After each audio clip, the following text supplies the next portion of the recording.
Stay away from the family reunion, my sister texted flatly. Nobody wants you or your poor children here. I smiled and looked at the glowing skyline of Atlanta from my penthouse office. That night I did not argue or cry. I simply pulled out a pen and bought the entire resort where they were staying. Before I continue this story, let me know where you are watching from in the comments below. Hit like and subscribe if you have ever had to stand up to toxic family members who completely underestimated your worth. My name is Corinne, and I am 34 years old. I was sitting at my custom marble desk in the executive suite of my private equity firm, overlooking the bustling city streets far below.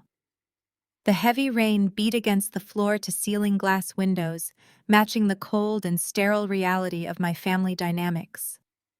I am a private equity liquidator and commercial real estate investor. I buy failing businesses, tear down their rotting foundations, and turn them into gold. My family has absolutely no idea who I am or what I do. To them, I am just the family disgrace. My phone buzzed loudly on the polished marble surface, vibrating against a stack of highly classified financial documents. I glanced down and saw my sister Monique's name flashing on the screen. Monique was 36 years old and spent her entire existence chasing high society clout. She lived for the validation of elite social clubs and the approval of women who would turn their backs on her the second her bank account dipped. Her text message glowed brightly in the dim office light. Stay away from the Oakwood Estate reunion this weekend. Nobody wants you or your poor children here. Before I could even process the sheer cruelty of her written words, the phone began to ring. It was my mother, Cecilia. I took a slow, deep breath and pressed the green accept button, holding the device to my ear. I did not say hello. I just waited for the inevitable poison to spill from her lips. Corinne. My mother sighed heavily, her voice dripping with extreme condescension. I am calling to make sure you saw your sister's message. We all agreed it is for the best if you just stay home in your little apartment this weekend. The Oakwood Estate is a 5-star luxury resort. Trevor pulled a massive amount of strings to get us the presidential suites and the private dining rooms. Trevor was Monique's arrogant white husband. He was the general manager of the Oakwood Estate Resort, and my family absolutely worshipped the ground he walked on. They treated him like a financial savior because his white-collar job title gave my mother the perfect bragging rights at her church functions. He paraded around our family gatherings with a sickening superiority complex, constantly offering me unsolicited financial advice while looking at me like I was a piece of trash stuck to his expensive leather shoes. Your thrift store kids will just embarrass Trevor in front of his wealthy colleagues. My mother continued, her tone completely devoid of any maternal warmth. We cannot have your children running around the luxury lobby in their cheap clothes, making us look like a charity case. Trevor has a reputation to uphold. He is the general manager and he cannot afford to be seen associating with lower-class relatives. Pity goes a long way, but we cannot risk our social standing just to include you. I sat in my luxurious leather chair listening to the woman who gave birth to me systematically tear down her own grandchildren just to protect the fragile ego of her arrogant son-in-law. I did not scream. I did not cry. I did not defend my children or tell her that they wore custom-tailored clothing that cost more than her entire monthly mortgage. I simply took a slow sip of my black coffee and smiled into the silent receiver. Okay, Mother, I said softly. I completely understand. I will not come as a guest. I hung up the phone before she could say another toxic word. I placed my phone face down on the desk and leaned back, closing my eyes as the memories of their relentless emotional abuse washed over me. I was not angry. I was far beyond anger. I had reached a level of cold, absolute clarity that only comes from years of surviving on your own. When I was 22 years old, my parents kicked me out of their house because I became a single mother. They told me I was a statistical stereotype, a permanent stain on their flawless, upwardly mobile African-American family image. They literally threw my belongings onto the front lawn and locked the heavy wooden door while I stood on the porch holding my newborn baby. They left me to navigate the harsh, brutal world entirely alone. They sincerely believed I was still struggling to survive in a dangerous, impoverished neighborhood, living paycheck to paycheck and crying myself to sleep every night. They needed to believe I was a failure because it validated their cruel decision to abandon me. It made them feel superior. It made my mother feel justified when she bragged about Monique's perfect marriage to a wealthy white executive. What they did not know was that the desperation they forced upon me became the ultimate catalyst for my massive success. I took my pain and forged it into an unstoppable weapon. I worked multiple grueling jobs, put myself through night school, earned my financial degrees, and ruthlessly climbed the corporate ladder until I owned the very ladder itself. I built a multi-million-dollar real estate empire from the dirt up. I had more wealth and power in my pinky finger than Trevor could ever hope to achieve in his entire pathetic life. I opened my eyes and looked down at the thick stack of financial audits spread across my desk. The papers detailed the internal operational costs of the Oakwood Hospitality Group. Trevor loved to boast about his elite status as the general manager of their flagship resort, but the numbers printed on the pages in front of me told a completely different and deeply disturbing story. For the past several weeks, my team of elite forensic accountants had been quietly stripping apart the resort's financial structures. The numbers were absolutely bleeding. I picked up my red pen and circled a massive discrepancy in the maintenance and renovation budgets. Trevor was not a brilliant hospitality executive. He was an incompetent, greedy fraud. The Oakwood estate was drowning in millions of dollars of hidden commercial debt. The current ownership group was desperate to offload the failing property before the federal auditors noticed the massive gaping holes in the ledger. Trevor thought he was invincible sitting in his lavish office at the resort, acting like the supreme ruler of our family. He had specifically placed my name on a strict do not admit list at the security gate, wanting to ensure I could never step foot on the pristine grounds and ruin his perfect high society weekend. He wanted to exercise his petty, pathetic power to keep the black sheep of the family locked out in the cold. I smiled again, tracing the edge of the red circle I had just drawn on his fraudulent expense report. He wanted to flex his managerial muscles and ban me from the property. He wanted to protect his precious reputation from the embarrassment of my presence. He was so completely blinded by his own arrogant racial and corporate privilege that he never stopped to wonder who was actually buying the sinking ship he was currently steering straight into the bottom of the ocean. I pushed the operational audits aside and reached for the heavy leather-bound folder resting at the very center of my desk. The cover was stamped with a bold silver seal reading Highly Classified Corporate Acquisition. I opened the thick folder and stared at the crisp white pages inside. This was the master purchase agreement for the entire Oakwood Hospitality Group. My private equity firm had spent the last 2 months negotiating a ruthless, hostile takeover of the entire resort chain. The previous owners were so desperate for a quiet, discreet bailout that they accepted my aggressive lowball cash offer just to escape the impending financial collapse. I picked up my heavy gold fountain pen, feeling the cool, expensive metal resting perfectly between my fingers. I thought about my mother telling me that pity goes a long way. I thought about my sister texting me that nobody wanted my poor children around. I thought about Trevor walking around the family reunion this weekend, soaking up the blind admiration of my parents, pretending to be a wealthy savior, while secretly running his resort into the ground. They had spent my entire life trying to make me feel small, insignificant, and utterly powerless. They wanted me to stay away from the resort because they thought I was a filthy peasant who would tarnish their golden royal highness. I pressed the gold nib of the pen against the final dotted line on the thick acquisition contract. I did not hesitate for a single fraction of a second. I signed my full legal name with smooth, deliberate, and flawless strokes. The dark blue ink bled slightly into the thick, expensive paper, cementing my absolute authority. I flipped to the next page and signed again. Then the next page. I signed my name 14 times legally, binding the massive corporate transaction and transferring the entire corporate entity into my holding company. I closed the leather folder and set the gold pen down carefully on the marble desk. A deep, profound sense of calm washed over my entire body. I was no longer just Corinne, the discarded single mother from the wrong side of the tracks. I was now the sole legal owner, the chairman of the board, and the absolute highest authority of the entire Oakwood Hospitality Group.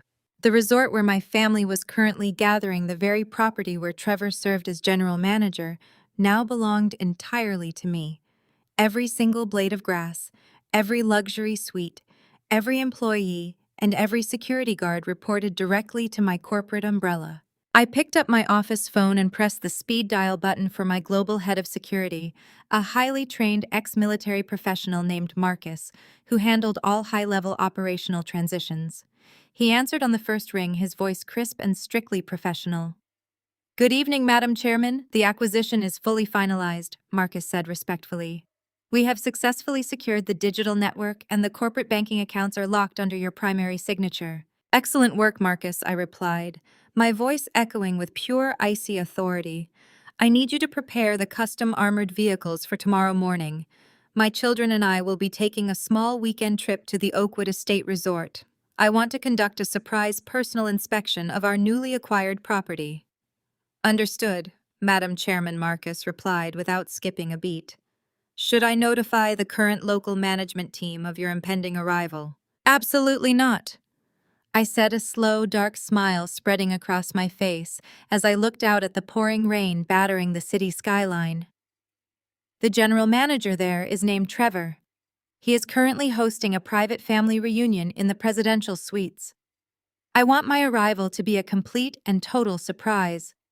Ensure that the corporate security detail overrides the local resort security protocols effective immediately. I want full access to every single corner of that property the second my vehicle pulls up to the main gate." "Consider it done," Marcus confirmed. "We will depart at your command." I hung up the phone and stood up from my desk, walking slowly over to the massive glass windows. The city lights glittered beautifully through the heavy rain, reflecting the sheer magnitude of the empire I had quietly built from the ashes of their rejection. They had specifically ordered me to stay away. They had mocked my beautiful, innocent children. They had chosen a fraudulent, arrogant man over their own flesh and blood. Tomorrow morning, I was going to give them exactly what they asked for. I was not going to attend their pathetic little family reunion as a guest or a sister or a daughter. I was going to attend as their landlord, their boss, and their absolute worst nightmare. The game had officially changed, and I was the one holding all the cards. The morning sun broke through the heavy gray clouds, casting a sharp golden light over the sprawling city of Atlanta. I sat in the spacious living room of my private penthouse, sipping a fresh cup of dark roast coffee while my two beautiful children finished their breakfast. They were absolutely perfect. My son, 12 years old, was dressed in a custom-tailored navy blue blazer with a crisp white button-down shirt. His posture was impeccable, reflecting the elite private education he received. My daughter, 10 years old, wore a beautiful cream-colored silk dress with small, elegant pearls resting against her collarbone. They were not the poor thrift store charity cases my toxic family desperately wanted them to be. They were the heirs to a massive real estate and private equity empire, and they carried themselves with the quiet, unshakable confidence of true generational wealth. I picked up my phone and opened the Instagram application to check the digital footprint my arrogant sister was leaving behind. Monique was posting stories relentlessly documenting every single agonizingly fake moment of their luxury weekend. Her feed was a continuous stream of shallow boasting. One video showed her spinning around in the massive presidential suite, showing off the vaulted ceilings and the expensive floral arrangements. The caption read, "Living the ultimate VIP life, thanks to my amazing brother-in-law, Trevor." Another photo featured my mother, Cecilia, sitting by the private infinity pool, wearing designer sunglasses and sipping expensive imported mineral water. They were tagging the Oakwood Estate Resort in every single post, tagging Trevor's official executive account, and bragging to their elite church circles about how incredibly exclusive and powerful their family had become. Monique even posted a selfie with Trevor in the grand lobby, praising his brilliant managerial skills and thanking him for keeping the unwanted riffraff away from their pristine family gathering. I smiled a slow, cold smile as I watched her desperate attempts to validate her empty existence. She thought she was untouchable, resting comfortably at the absolute peak of the high society mountain. She had no idea the entire mountain was currently resting in the palm of my hand. It was time to go. I ushered my children into the private elevator that descended directly into the secured underground parking garage of my building. Waiting for us was a massive custom-built armored SUV painted a deep, flawless matte black. The vehicle was a rolling fortress equipped with bulletproof glass, military-grade, reinforced steel, and a highly trained security driver sitting behind the wheel. Marcus, my global head of security, had arranged everything exactly to my strict specifications. The heavy doors closed with a solid, reassuring thud, sealing us inside the luxurious, quiet cabin. The leather seats were butter soft, and the tinted windows completely shielded us from the outside world.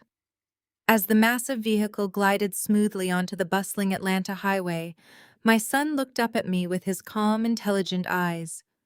"Are we going to see Grandmother and Aunt Monique?" he asked politely, his voice even and respectful. "Yes, sweetheart," I replied softly, resting my hand on his shoulder. "We are going to pay them a very special surprise visit." The drive toward the Oakwood estate took exactly 45 minutes. I spent the time mentally reviewing the operational audits and the staggering commercial debt Trevor had hidden within the resort's ledgers. He had manipulated my parents into mortgaging their home to cover his massive financial crimes, and now he was parading them around the resort like honored guests to keep them blind to his absolute betrayal. They worshipped his white finance pedigree so blindly, they literally handed him the knife he used to stab them in the back. The towering iron gates of the Oakwood estate finally appeared in the distance, standing proudly at the end of a long, sweeping driveway lined with ancient oak trees. The trap was perfectly set. The matte black armored SUV slowed down as it approached the grand entrance of the Oakwood Estate Resort.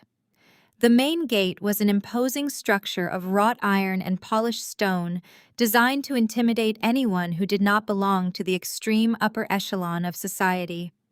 Two local resort security guards wearing crisp gray uniforms with the Oakwood logo stitched onto their chests stepped out of the small guardhouse. They held their hands up, signaling for my driver to stop the vehicle. The heavy iron gates remained firmly shut, barring our entry into the luxurious compound.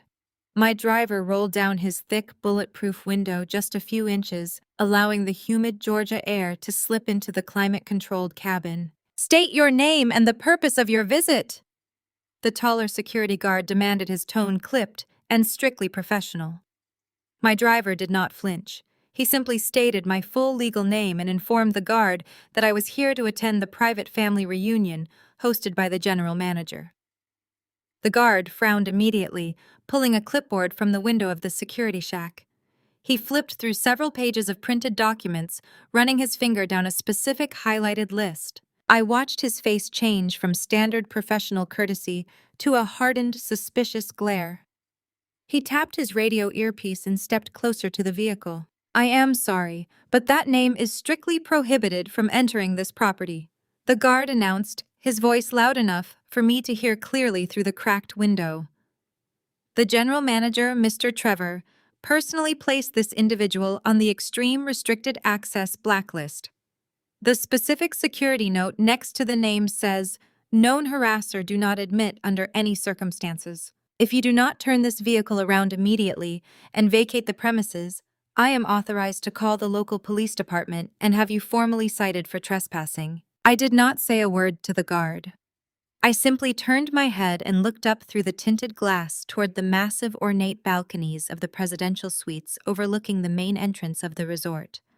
Standing right there on the edge of the sprawling stone balcony were my mother Cecilia and my sister Monique. They had obviously been waiting for this exact moment, anticipating my arrival, so they could watch my public humiliation from their high society perch. They were holding elegant crystal champagne flutes, leaning over the stone railing and pointing directly down at my stopped vehicle.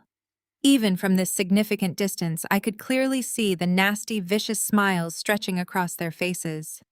They were laughing, pointing at the security guards blocking my path, and reveling in the cruel power they thought they held over my life. My mother probably felt a sickening sense of vindicated pride watching the black sheep of the family get turned away at the gates of paradise.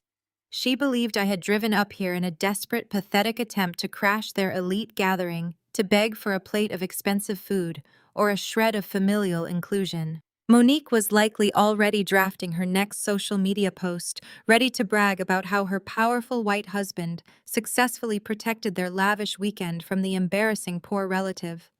They thought this was the absolute peak of their social dominance. They thought Trevor's white-collar authority, as the general manager, was an impenetrable shield that would forever keep me locked out in the cold. My driver looked at me through the rearview mirror waiting for my command. "Madame, shall I notify the corporate detail?" he asked quietly, his hands resting easily on the leather steering wheel. I kept my eyes locked on the balcony, watching my sister taking a mocking photo of my stopped vehicle with her phone. "Just wait. Exactly 30 seconds," I replied smoothly, settling deeper into my plush leather seat. Let them enjoy their pathetic little victory for just a moment longer before we completely shatter their entire world. The local security guard grew increasingly impatient, stepping away from the vehicle and grabbing his shoulder radio to call for police backup. He slammed his hand against the hood of my armored SUV, demanding that we reverse immediately. Up on the balcony, Monique and Cecilia were practically dancing with malicious joy, toasting their champagne glasses together as they watched the guard prepare to forcibly remove the unwanted garbage from their pristine sanctuary. They had spent my entire life trying to make me feel small, insignificant, and utterly powerless. They wanted to exercise their petty, pathetic power to keep me firmly at the bottom of their twisted family hierarchy. They were so completely blinded by their own arrogant racial and corporate privilege that they never stopped to wonder why a supposedly poor single mother was sitting comfortably in the back of a $500,000 custom-armored fortress. Before the frustrated local guard could even press the transmit button on his shoulder, the sudden sharp screech of tires echoed across the manicured entrance plaza. A sleek, customized security response cart, painted in the dark slate gray colors of my parent equity firm, sped recklessly around the curved driveway from the interior of the resort grounds. It slammed on its brakes, sliding slightly on the pristine cobblestone, right between my armored SUV and the massive iron gates. The local guards jumped back in shock, staring in total confusion at the unfamiliar high-level corporate vehicle that had just aggressively breached their perimeter. A tall, broad-shouldered man stepped out of the response cart, moving with terrifying military precision. It was Marcus, my global head of security and the newly appointed Supreme Director of Risk Management for the entire Oakwood Hospitality Group. He was wearing a perfectly tailored black suit with a discreet silver earpiece, holding a thick leather manifest in his left hand. His face was a mask of cold, absolute authority. The local guard stepped forward, trying to assert his limited power, demanding to know who Marcus was and why he was interfering with a restricted access protocol. Marcus did not even bother to speak to the low-level employee. He simply stepped forward, placed his massive hand firmly squarely on the local guard's chest, and physically shoved him out of the way with effortless, overwhelming force. The local guard stumbled backward, nearly falling over his own feet, his mouth hanging open in complete disbelief as he reached for his baton. Marcus shot him a glare so intensely lethal that the guard froze instantly, dropping his hands to his sides. The second local guard took one look at Marcus and immediately backed away, entirely abandoning his post at the gate controls. Marcus turned away from the trembling employees and walked smoothly toward my stopped vehicle. He approached the rear passenger door, his posture shifting instantly from aggressive hostility to absolute deep reverence. He reached out and grabbed the heavy, reinforced door handle, pulling it open in one fluid motion. The humid Atlanta air rushed into the cool cabin, but I did not flinch. I remained seated, looking out at the stunned, silent guards and the beautiful, sprawling estate that now legally belonged entirely to me. Marcus stood at perfect attention, bowing his head deeply in a gesture of absolute profound respect. "Welcome for your inspection, Madam Chairman," he announced, his deep voice projecting clearly across the silent entrance plaza, carrying all the way up to the massive stone balconies above. "The entire security detail is completely at your command, and the main gates have been permanently secured under your primary corporate authorization." I stepped out of the armored vehicle, my custom designer heels clicking sharply against the polished cobblestones. I smoothed down the fabric of my tailored emerald green suit, radiating pure, unbroken power. My son and daughter stepped out of the vehicle right behind me, standing perfectly straight and composed. They looked up at the towering resort with calm, unimpressed eyes showing absolutely no fear. They were the true heirs to this massive empire, not the thrift store embarrassments my mother had so viciously described. The local guards scrambled backward, realizing they had just aggressively insulted the children of the multi-billionaire owner. I reached down and took my children's hands, feeling the absolute strength of our unbreakable bond. The brutal storm of consequences was officially here, and there was absolutely nowhere for my toxic family to run. I looked past Marcus, past the trembling local guards, and tilted my head up toward the presidential balcony. My mother Cecilia and my sister Monique were completely frozen, their champagne glasses hovering inches from their mouths. Their mocking, cruel smiles had completely vanished entirely, replaced by looks of stark, unadulterated horror. They had heard every single word Marcus said. They saw the global head of security bow to the daughter they had violently discarded. The heavy iron gates of the Oakwood estate slowly groaned open, parting wide to welcome their true master. The pathetic, fragile glass castle they had built on my supposed failure was about to shatter into a million tiny, unrecoverable pieces. I walked through the towering iron gates, my head held high, my children walking perfectly in step beside me. Marcus flanked us slightly to the rear, a silent, imposing guardian, ensuring that absolutely no one dared to cross my path.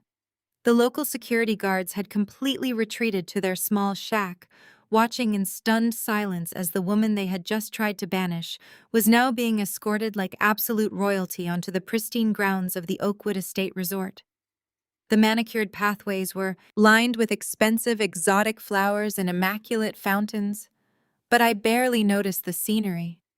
My focus was entirely locked on the grand mahogany doors of the main luxury building, where my toxic family was currently holding their exclusive welcome reception. We entered the massive crystal chandelier-lit lobby, our custom designer shoes clicking rhythmically against the imported Italian marble floor.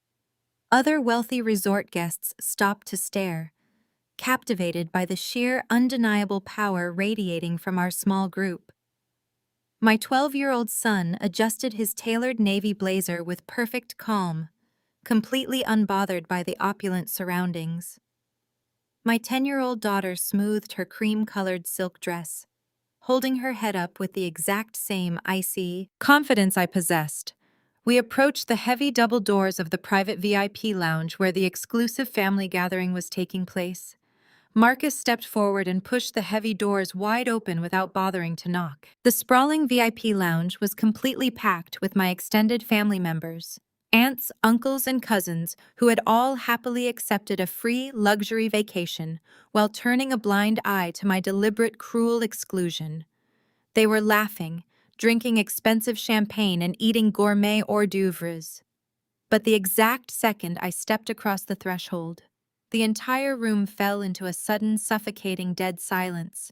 The lively jazz music playing softly in the background suddenly sounded incredibly loud in the heavy quiet. Every single head snapped in my direction, their eyes wide with utter shock as they took in my flawless, tailored emerald green suit and the stunning, sophisticated appearance of the children they had mocked as thrift store charity cases. Across the room, standing near an elaborate ice sculpture, Monique literally dropped her expensive crystal champagne flute. The delicate glass hit the marble floor and shattered into dozens of jagged pieces, the sharp crashing sound echoing through the paralyzed room. Her jaw was practically resting on the floor, her eyes darting frantically from my custom clothing to the imposing figure of Marcus standing protectively behind me. She could not comprehend how the poor single mother she had just relentlessly insulted via text message was standing before her, looking like a billionaire CEO. My mother Cecilia recovered from her initial shock, first her face flushing a deep, angry crimson. She practically sprinted across the VIP lounge, her expensive heels stomping aggressively against the floor. She stopped mere inches from my face, her eyes blazing with furious indignation. But she kept her voice in a harsh, frantic whisper, desperately trying to maintain her high society facade in front of the extended family. "What on earth do you think you are doing?" "Corinne," Cecilia hissed, her hands trembling with rage. "How did you even get past the main gate? You were explicitly told to stay away from this reunion.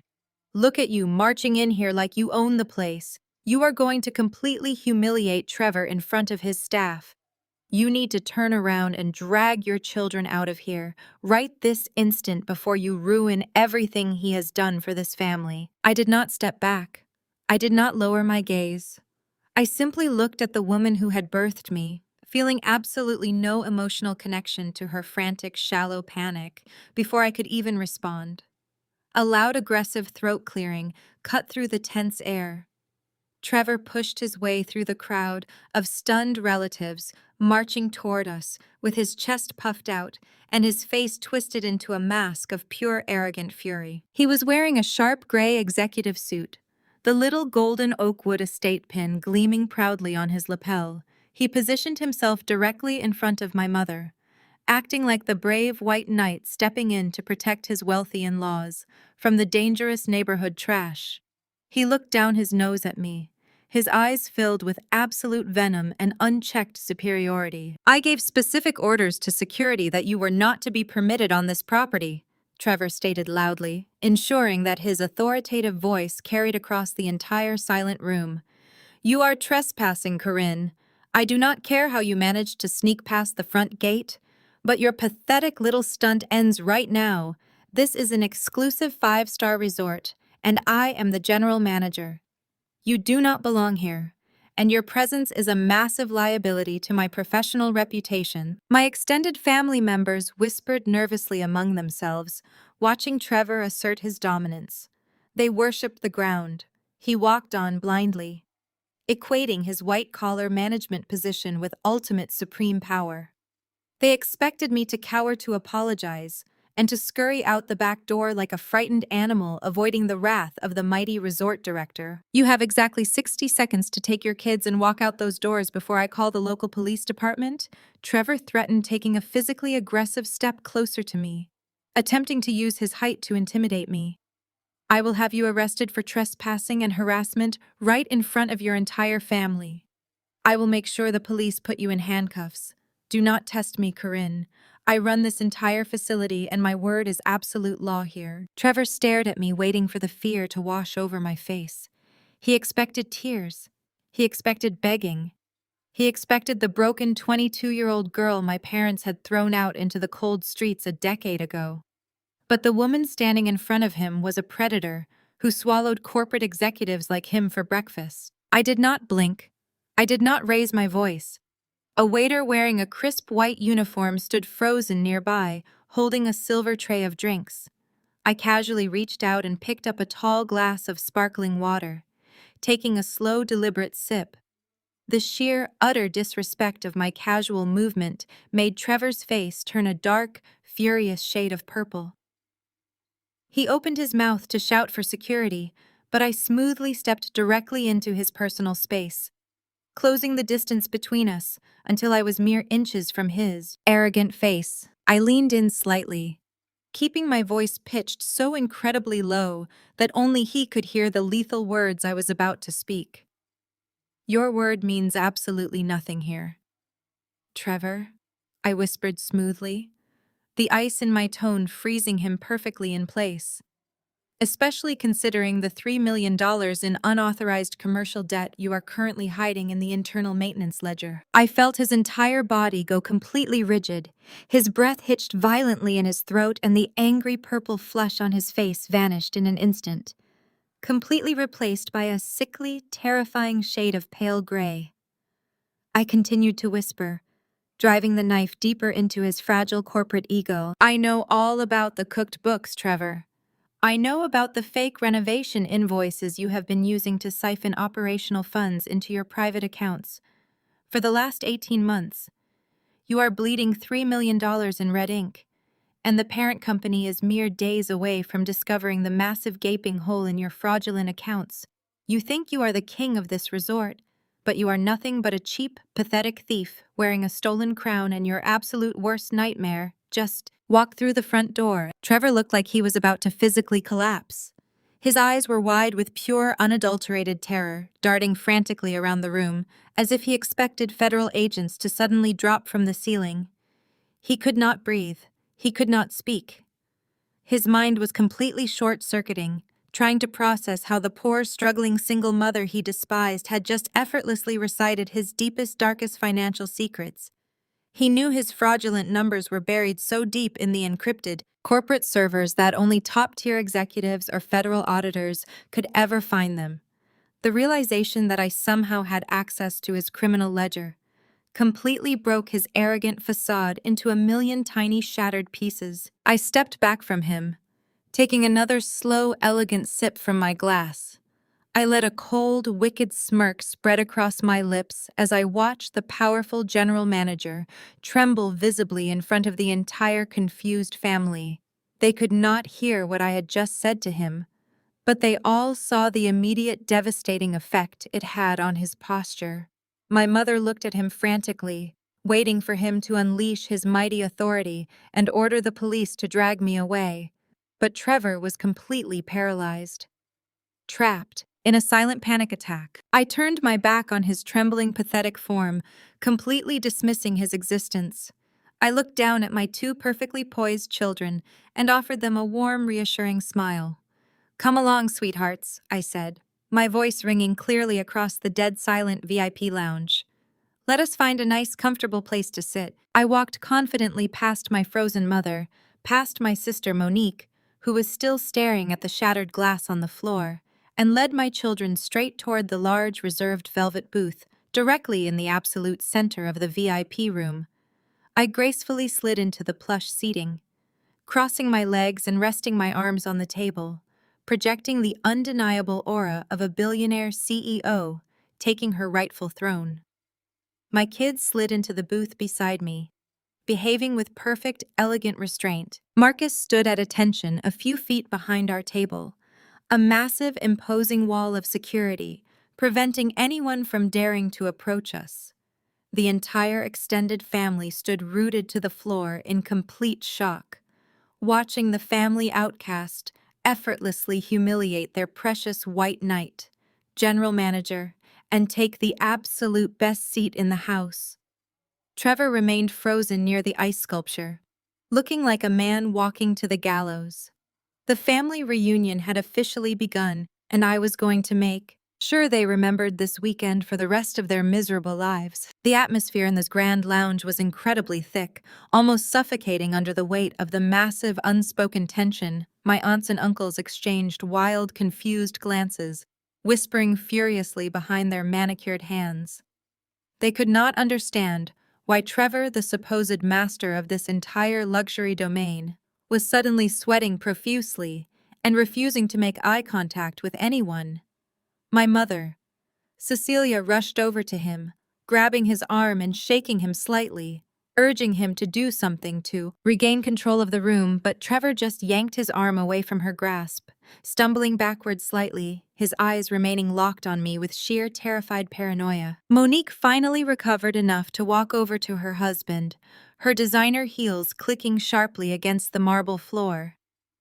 "Trevor, what is wrong with you?" she demanded, her voice shrill and completely devoid of its usual high society polish. "Call the police right now. She is ruining our welcome reception. Look at her sitting there like she owns the place. Get her out of here." Trevor could not even form a coherent sentence. He simply shook his head, wiping the heavy sweat from his pale forehead with a trembling hand. "No," he choked out, his voice sounding incredibly small and weak. Just, leave her alone for now. I need to make a phone call. I need to figure this out." He turned and practically ran out of the VIP lounge, fleeing the room like a terrified coward. Monique stood there, her mouth hanging open completely, abandoned by her powerful husband in front of the entire family.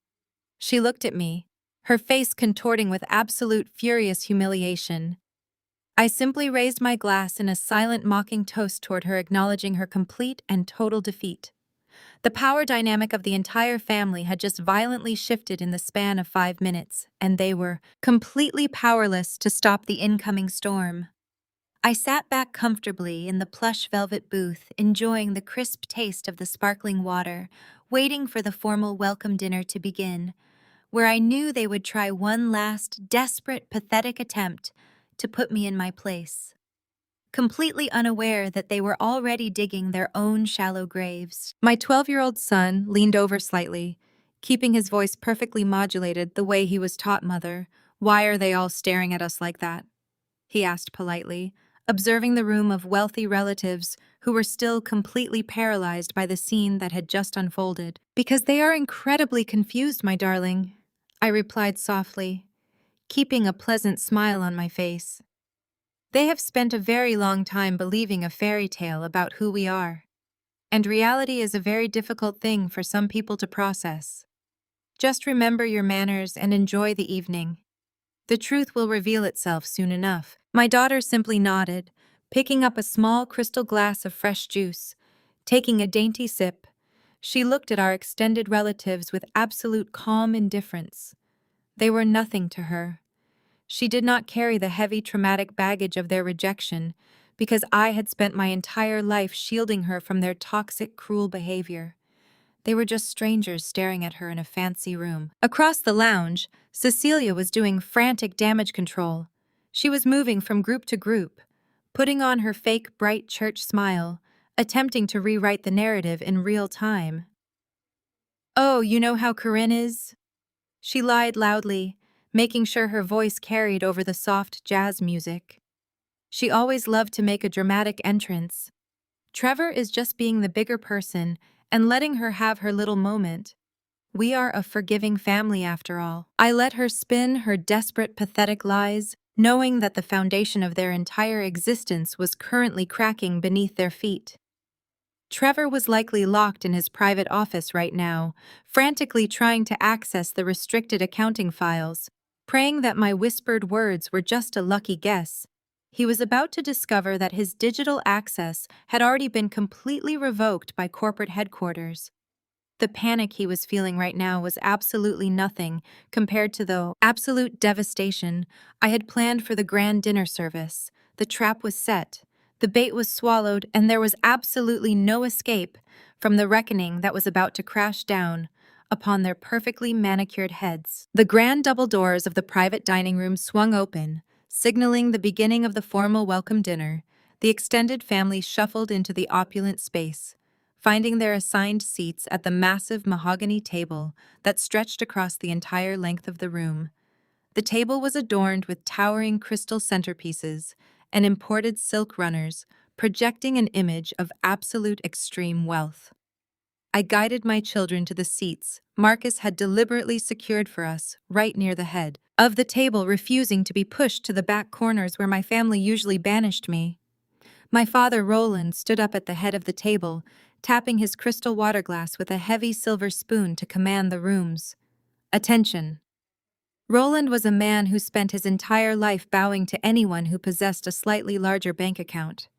He desperately wanted to be seen as a respected wealthy patriarch, but he was nothing more than a pathetic follower, blinded by the glittering illusion of high society status. He cleared his throat, adjusting his expensive tie, and looked proudly down the length of the table, resting his adoring gaze on Trevor. Trevor had just returned to the room, looking incredibly pale and sickly under the harsh chandelier lights. The deep panic in his eyes was painfully obvious to anyone paying attention. But my father was completely oblivious. "We are gathered here tonight to celebrate family." Roland began, his voice booming with unearned pride. "But more importantly, we are here to celebrate the man who made this incredible weekend possible. My brilliant son-in-law, Trevor."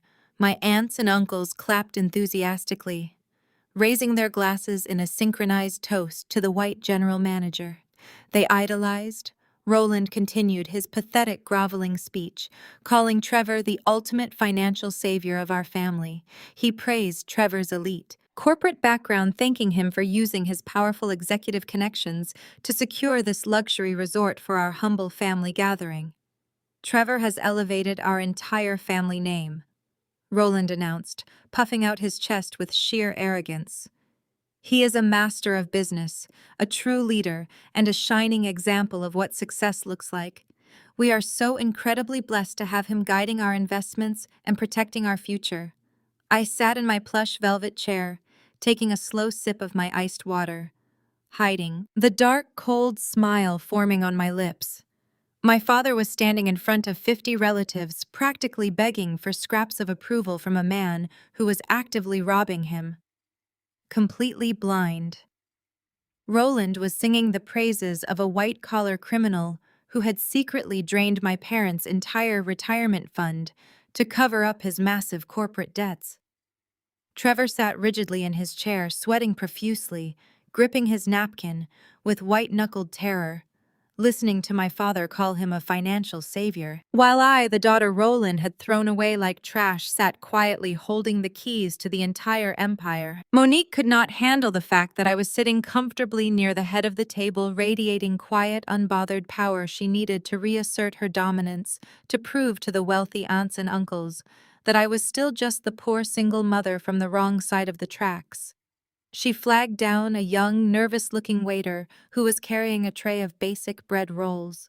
She whispered something harsh into his ear, pointing directly at my children. The waiter looked extremely uncomfortable, but he nodded tightly and scurried back toward the kitchen. A few moments later, he returned holding a small chipped ceramic plate, carrying a few cold, dry dinner rolls and some leftover wilted salad leaves from the prep station. He placed it awkwardly on the table, directly in front of my 12-year-old son. Monique laughed loudly, a shrill, grating sound that cut through the polite dinner conversation. "Eat up!" she called out across the long mahogany table, making sure every single relative was watching her. Cruel display. I asked the kitchen to scrape together some leftovers for your kids. I know they are probably starving since you never get to eat food this fancy back in your little rundown apartment. Do not be shy, Corinne. We are doing this out of pure Christian charity. My extended family gasped quietly, some looking away in shame, while my mother Cecilia nodded in quiet approval of the vicious taunt. They expected me to explode, to yell, or to drag my children out of the room in tears of absolute humiliation. I did not react. I did not need to defend my children because I had raised them to be absolute, untouchable royalty. My son looked down at the pathetic plate of scraps, then looked calmly across the table at his aunt, Monique. He did not look angry. He looked profoundly bored. He turned to the nervous waiter sitting perfectly straight in his custom-tailored navy blazer and spoke in absolutely flawless, highly sophisticated French, gesturing elegantly with his hand. He calmly informed the waiter that he preferred his meals prepared fresh to order, and that bringing kitchen scraps to this table was a severe insult to the culinary arts.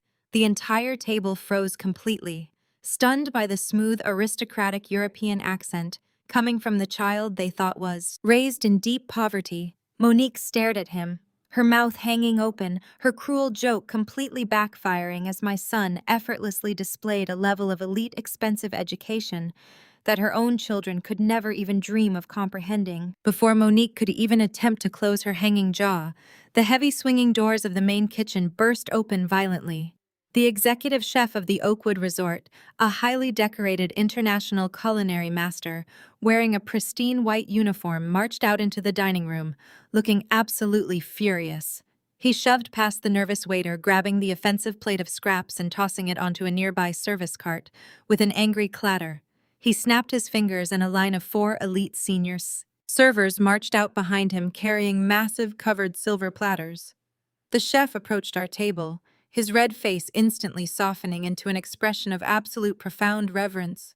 He bowed deeply from his waist, completely ignoring my gaping family members and the silent, stunned relatives. "I sincerely apologize for that insulting mistake.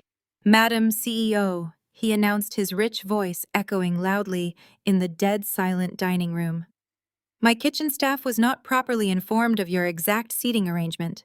Please accept this exclusive white truffle tasting menu prepared specifically and exclusively for your family, per your exact corporate directives. The server stepped forward in perfect unison, lifting the heavy silver dome, simultaneously revealing a breathtaking decadent spread of imported Wagyu, beef, fresh beluga caviar, and massive amounts of shaved white truffles. The rich, luxurious aroma completely filled the dining room, wafting over the generic chicken dinners that had been served to the rest of the family. Every single relative at the long table was completely paralyzed, staring at the extravagant display in pure, unadulterated shock. My mother Cecilia dropped her expensive silver fork, letting it clatter loudly against her fine china plate, her eyes wide with total disbelief. Monique stared at the white truffles, her face turning a sick shade of pale green. She pointed a shaking finger at the chef. "What did you just call her?" Monique demanded, her voice trembling with rising, frantic panic, looking wildly from the chef to her husband, Trevor. "What is going on here? Why is he calling her a CEO?" Trevor jumped up from his chair, knocking his heavy crystal wine glass over, sending dark red liquid spilling aggressively across the white linen tablecloth. He was actively hyperventilating, trying desperately to maintain the rapidly crumbling walls of his pathetic fake kingdom. "The chef is just confused," Trevor stammered wildly, his voice pitching an octave higher than normal, breaking under the sheer pressure of his collapsing reality. "There must be some kind of massive miscommunication with corporate headquarters. She is not the CEO. She is just a regular guest. Please, everyone sit down. I will handle this internal error immediately." The executive chef stood back up, fixing Trevor with a look of absolute cold professional disgust. "There is no miscommunication, Mr. General Manager," the chef stated firmly, looking Trevor right in the eyes. "Corporate headquarters sent over the verified photographic portfolio of the new ownership group this morning. I know exactly who I am serving." Trevor looked like he was about to physically pass out, holding on to the edge of the table to keep his shaking legs from giving out entirely. I simply picked up a polished silver fork, slicing a perfectly cooked piece of Wagyu beef and placing it gently onto my daughter's plate. I looked across the table at Trevor, my eyes entirely empty of mercy, my face a mask of cold, lethal corporate power. "Go ahead, Trevor," I whispered softly, making sure my calm, steady voice carried across the silent, shocked room. "Handle the error. Tell them exactly who signs your paychecks now." The grand dining room eventually cleared out, leaving a heavy, suffocating silence hanging over the luxurious resort. The welcome dinner had been an absolute disaster for my family, but a flawless execution of my initial strategy. I waited patiently in my presidential suite until the vintage grandfather clock in the main lobby chimed 2 in the morning, before making my move. My children were sleeping soundly in their massive plush beds, completely unaware of the absolute destruction I was about to rain down upon our toxic relatives. The thick carpet muffled my footsteps as I walked down the dim, quiet corridors of the executive wing, heading straight toward the general manager's private office. Trevor had specifically chosen the largest, most opulent office in the entire building, a room usually reserved for regional corporate directors. He wanted to feel like a powerful king ruling over a massive empire, but he was nothing more than a pathetic thief hiding behind a fancy mahogany desk. When I reached the heavy oak door leading into his private sanctuary, I did not bother knocking. I simply pulled the sleek black metallic card from my pocket. It was the Chairman Master key card, encrypted with the highest level of absolute corporate authority, overriding every single local security protocol programmed into the building. I pressed the smooth black card against the digital scanner, glowing faintly on the wall. A soft electronic beep echoed in the quiet hallway, and the heavy lock disengaged with a satisfying click. I pushed the heavy door open and stepped into the pitch-black office. The air inside smelled of expensive imported cologne and stale arrogance. I quietly closed the door behind me, ensuring it locked securely. The room was completely dark, except for the faint ambient light spilling through the massive floor-to-ceiling windows overlooking the pristine resort grounds. I walked past his ridiculous leather seating area and his vanity shelves lined with fake leadership awards, heading directly for his primary workstation. I sat down in his expensive ergonomic chair and pressed the power button on his dual-monitor setup. The screens flared to life, illuminating the dark room with a harsh, bright light. The login screen demanded a biometric scan and a complex administrative password. Trevor thought he had built an impenetrable digital fortress around his fraudulent activities. He thought his local security measures could keep his dirty secrets buried forever. But he severely underestimated the terrifying power of corporate ownership. I pulled a small, heavy metal USB drive from my pocket and slid it smoothly into the hidden port on the side of his computer tower. My elite corporate security team had preloaded the drive with a highly aggressive bypass protocol designed specifically to shred through local network defenses. The software initiated immediately, bypassing his password requirements and granting me total unrestricted access to his entire hard drive. My fingers flew across the keyboard, pulling up the hidden internal ledgers he had buried deep within the maintenance and renovation folders. The numbers began to populate on the screen, row after row of fabricated invoices, fake vendor payments, and massive capital withdrawals. Trevor was running a highly sophisticated embezzlement scheme, systematically bleeding the resorts. Operational budget completely dry. He was funneling millions of dollars out of the company to fund his lavish lifestyle and his fake high society persona. I watched the digital transfer logs copying everything onto my secure drive, gathering the exact evidence I needed to put him in a federal prison for a very long time. As the progress bar on my data extraction slowly moved across the screen, I noticed a hidden encrypted folder sitting completely isolated on his personal desktop directory. It was not labeled with any standard corporate naming convention.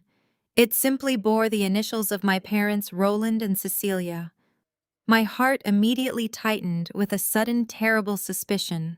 I executed a quick brute force decryption on the file, ripping through his basic security measures to open the folder. What I found inside was so completely horrifying and utterly depraved that it made my blood run entirely cold. Trevor was not just stealing from the resort operational funds. He was actively destroying my parents' entire financial existence. The documents on the screen revealed a massive complex web of fake investment portfolios and predatory loan agreements. He had convinced my arrogant, gullible parents that he was a financial genius, offering them exclusive access to an elite private wealth management fund. My parents, utterly blinded by his white-collar prestige and desperate to elevate their own social standing, had completely trusted him with their entire life savings. I opened the bank transfer logs and felt a sickening wave of pure disgust wash over me. Trevor had manipulated Roland and Cecilia into remortgaging their beautiful, fully paid-off home. He had convinced them to liquidate every single penny of their retirement accounts, transferring over $2 million directly into his fraudulent control. But he did not invest a single dime of their money. He used their life savings to silently patch the massive bleeding holes in his hotel accounting ledgers. He was stealing from the corporation and using my parents' retirement funds to hide the missing millions before the corporate auditors could notice my parents were absolutely destitute. They had zero equity left in their home, and their retirement accounts were completely empty.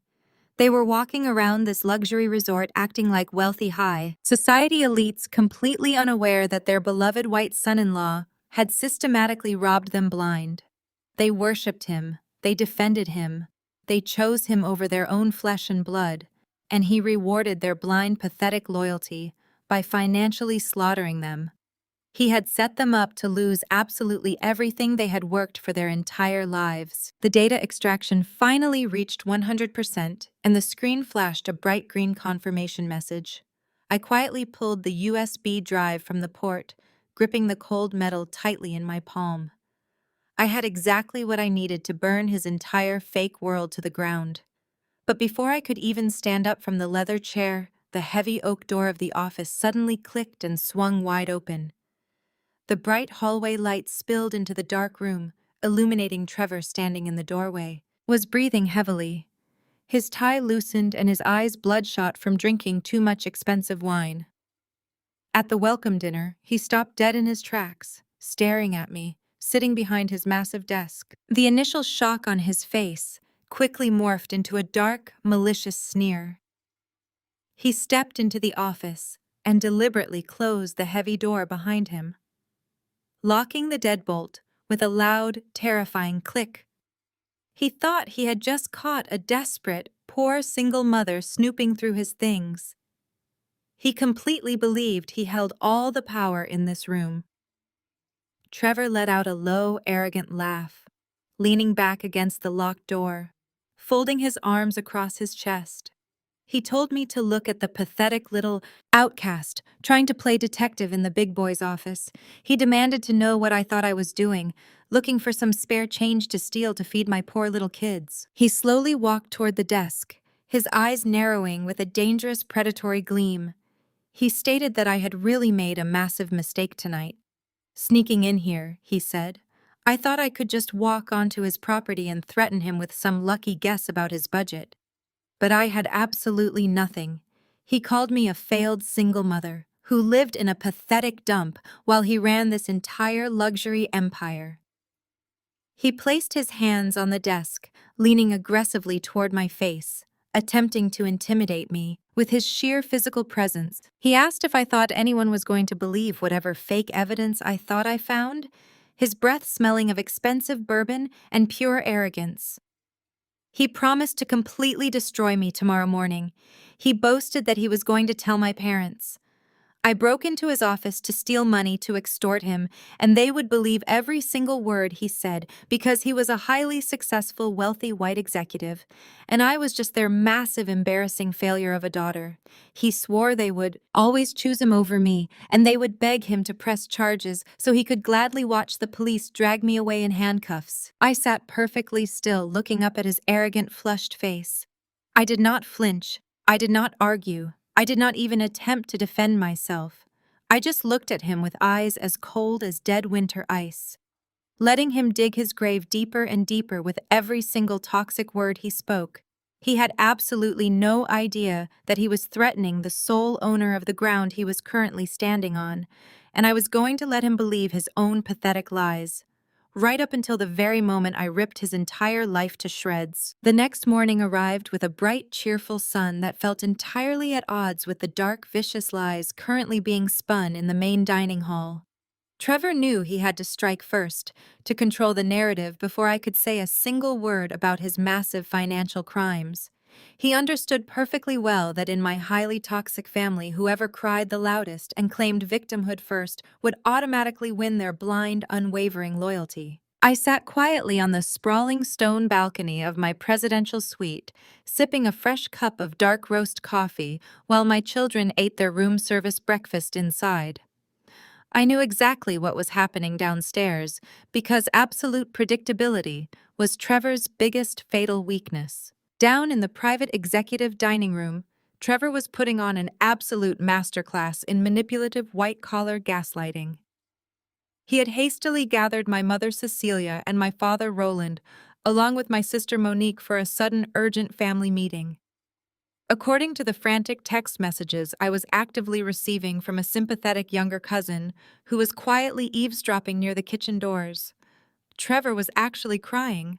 Fake crocodile tears. He told my parents that I had aggressively broken into his private locked office in the middle of the night. He claimed I was completely unhinged violently, throwing his expensive awards around his pristine workspace and demanding immediate access to the resort main safe. He spun a pathetic, disgusting lie telling my easily manipulated parents that I had viciously threatened his life and attempted to extort him for tens of thousands of dollars in cash.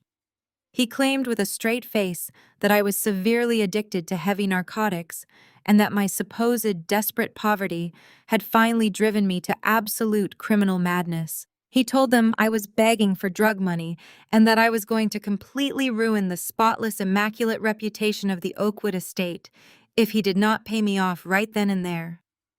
He painted a picture of a crazed, desperate woman who had completely lost her mind and was holding his professional career hostage. My parents swallowed every single toxic, fabricated word without a single ounce of hesitation or critical thought. They worshipped the very ground Trevor walked on. To them, he was the flawless, wealthy white executive who had graciously elevated our family name in the eyes of their shallow church friends. They completely believed that a successful man like him would never ever lie, while their deeply disappointing single mother-daughter was inherently flawed and highly capable of anything terrible.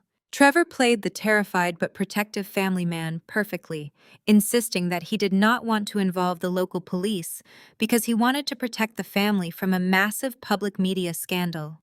He told my parents that they needed to handle me internally to protect his prestigious career and their precious social standing in the community. He had effectively weaponized their own deep-seated shame and snobbery against me, ensuring they would attack me with absolute ruthless aggression. I finished my coffee and walked calmly back inside the lavish suite, just as the heavy wooden double doors burst open with a loud, aggressive bang. My mother Cecilia and my sister Monique stormed into my private living room looking like absolute enraged furies. Their faces were twisted into ugly masks of pure, unadulterated hatred and contempt. My mother marched straight toward me, her expensive gold jewelry clinking loudly as she pointed a shaking, furious finger directly at my face. "You disgusting, ungrateful little thief!" My mother screamed, her shrill voice echoing sharply off the vaulted ceilings of the luxury suite. "How dare you sneak into my son-in-law's office like a common street criminal? You are an absolute embarrassment to this entire bloodline. We gave you a generous chance to be here, and you try to extort him for drug money. You are completely insane, and you need to be locked away in a secure facility." Monique did not even bother yelling at first.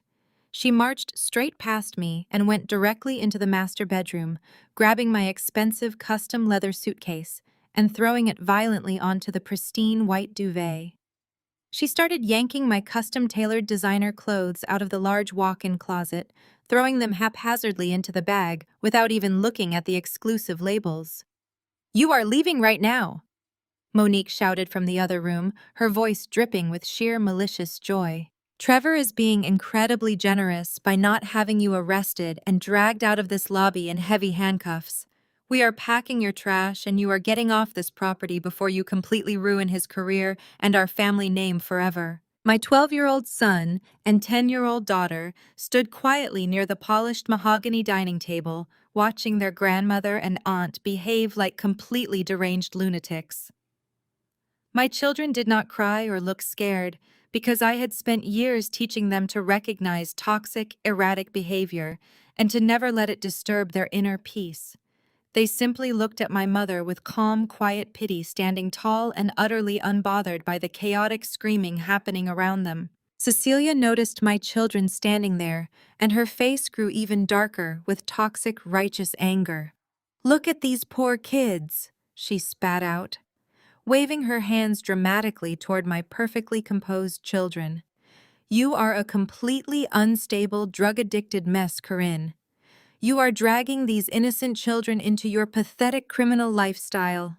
Trevor told us absolutely everything about your unhinged extortion attempt last night.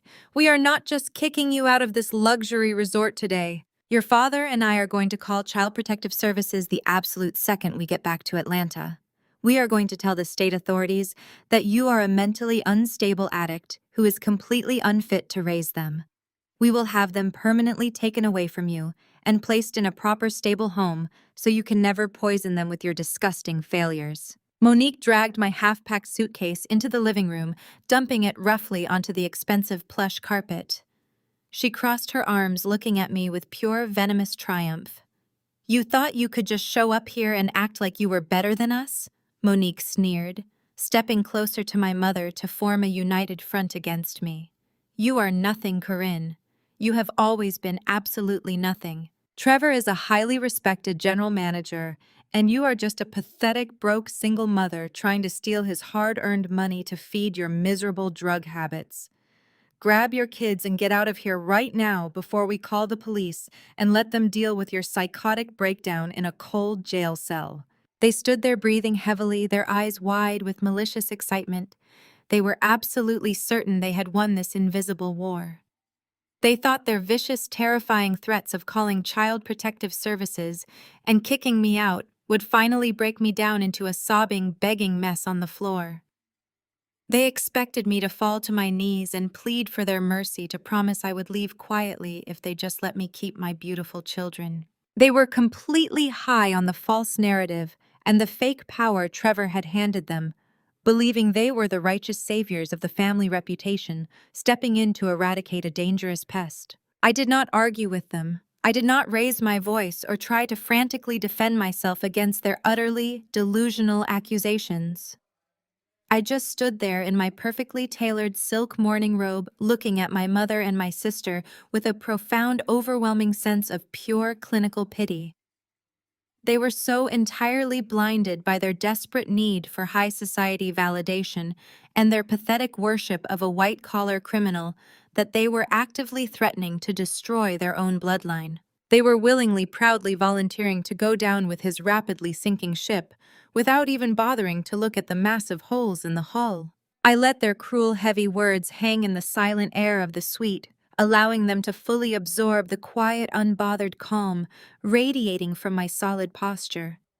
My mother frowned slightly, her absolute confidence wavering just a tiny fraction when she realized I was not crying or begging or scrambling to pack the rest of my bags. I slowly reached into the deep pocket of my silk robe and pulled out my personal encrypted smartphone. The screen illuminated my calm face as I unlocked the device, bypassing the complex security protocols to access my direct executive email server. "Are you deaf?" Monique snapped, stepping forward aggressively, her voice cracking slightly under the intense pressure of my unsettling, heavy silence. "Put the cheap phone away and get your bags. We are throwing you out right now, and if you resist, we will physically drag you to the curb." I ignored her completely, keeping my eyes locked on the glowing screen.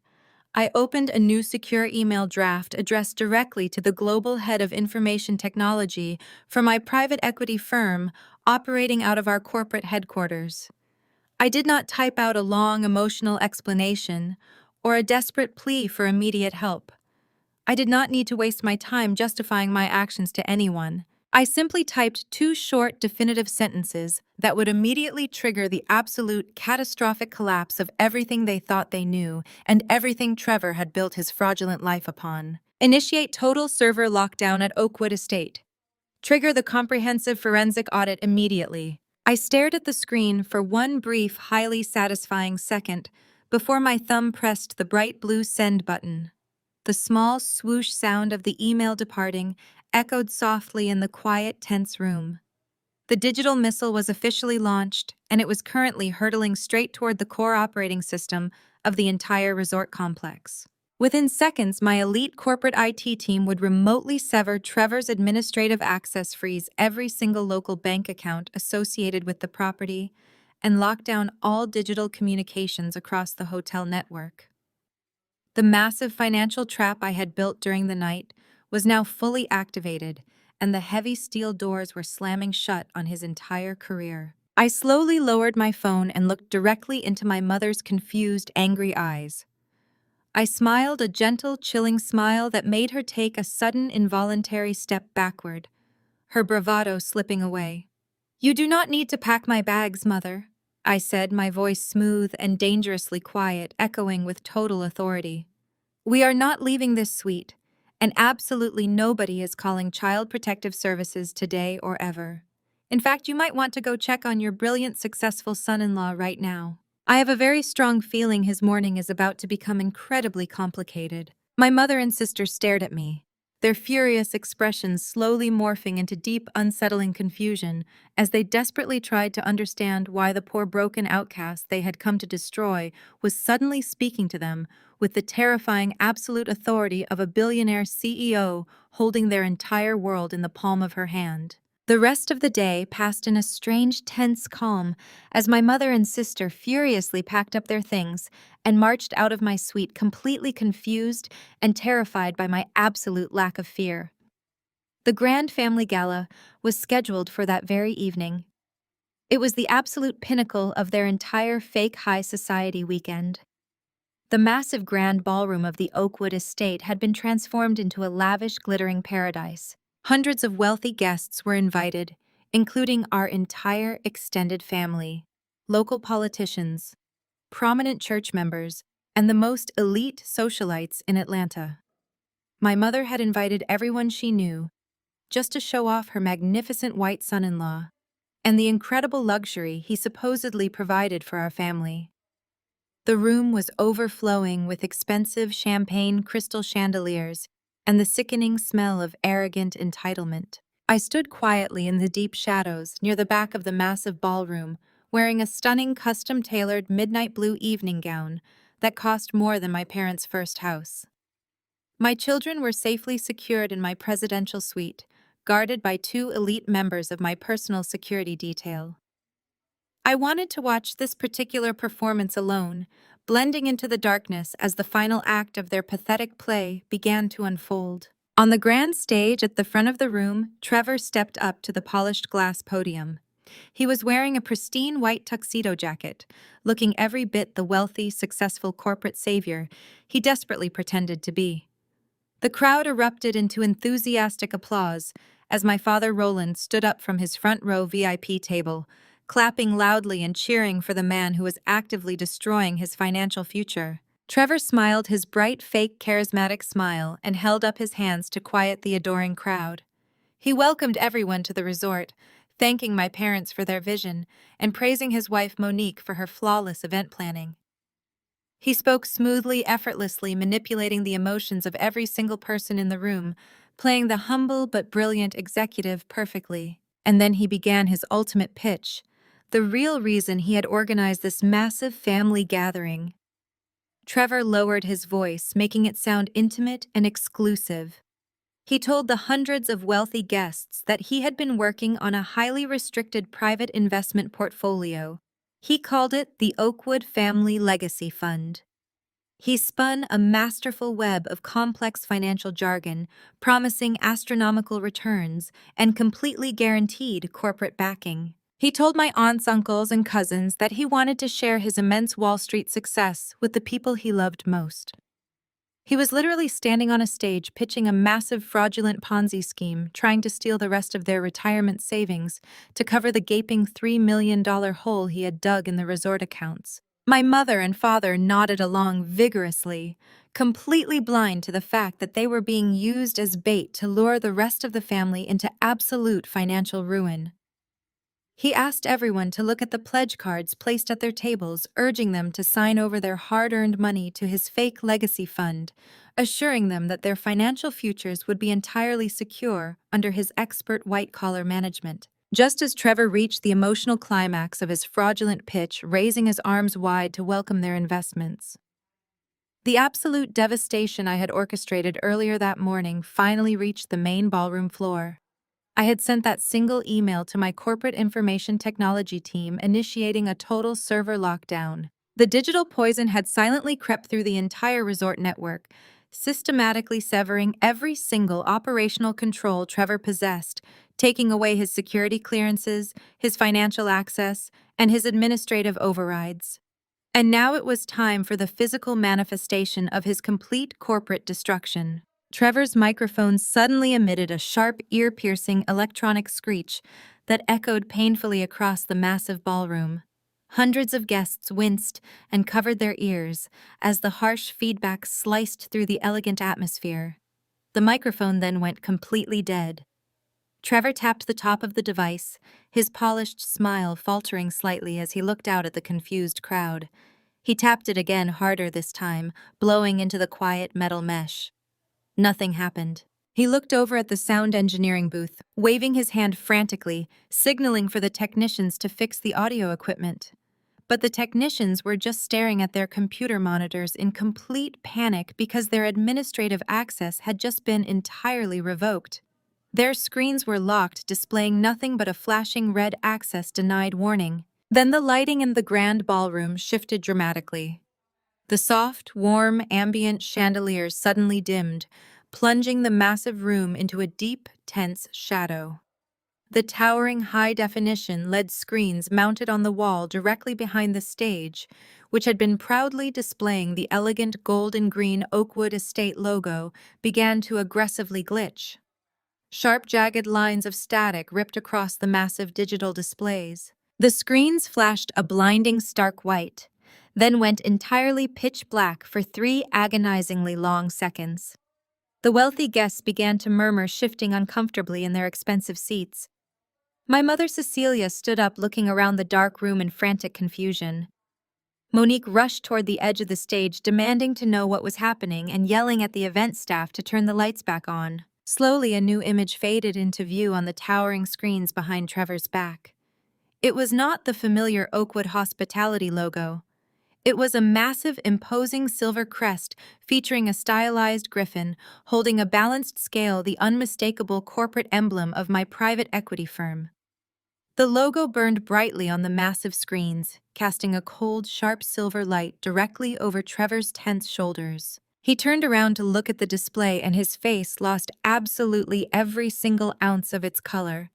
He recognized the corporate crest immediately because it was the exact same logo printed on the massive commercial debt notices he had been hiding in his locked office. The digital lockdown was completely absolute, and he was totally trapped on a stage in front of hundreds of people, realizing that his entire fraudulent kingdom had just been violently ripped away from him. I stepped out of the shadows at the back of the ballroom, my midnight blue gown sweeping silently across the thick carpet. The crowd parted instinctively as I walked down the long center aisle, moving with the slow, deliberate grace of a predator who had finally cornered her prey. Murmurs rippled through the sea of wealthy guests as they recognized the woman my family had tried so desperately to hide. I kept my head held high, my eyes locked dead onto Trevor's pale, trembling face. He was gripping the edges of the glass podium, his knuckles entirely white, his chest heaving with rapid, shallow panic. He watched me approach like a man watching his own executioner walking to the block. I reached the front of the room and gracefully ascended the carpeted stairs leading up to the main stage. My mother, Cecilia, let out a loud, shocked gasp from the front row, grabbing my father's arm, pulling him back slightly. Monique took a staggering step backward, her eyes wide with sheer terror as she realized I was not the poor, defeated single mother she thought she had packed up and kicked out that morning.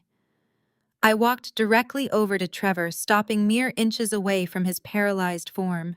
A technician from my own corporate team walked out from the wings of the stage and handed me a sleek black microphone functioning perfectly on my secure network. "Good evening, everyone," I said, my voice projecting clearly and smoothly across the completely silent ballroom, echoing off the high vaulted ceilings. I sincerely apologize for the sudden technical interruption, but there has been a massive fundamental change in the administrative structure of this facility. My name is Corinne, and I am the Chief Executive Officer and sole legal chairman of the private equity firm, whose crest you currently see displayed on the screens behind me. The entire ballroom erupted into shocked, chaotic whispers. My father, Roland, dropped his jaw, staring up at me in absolute disbelief. My mother covered her mouth, shaking her head in frantic denial, refusing to believe that her despised daughter was standing on the stage, radiating absolute supreme power.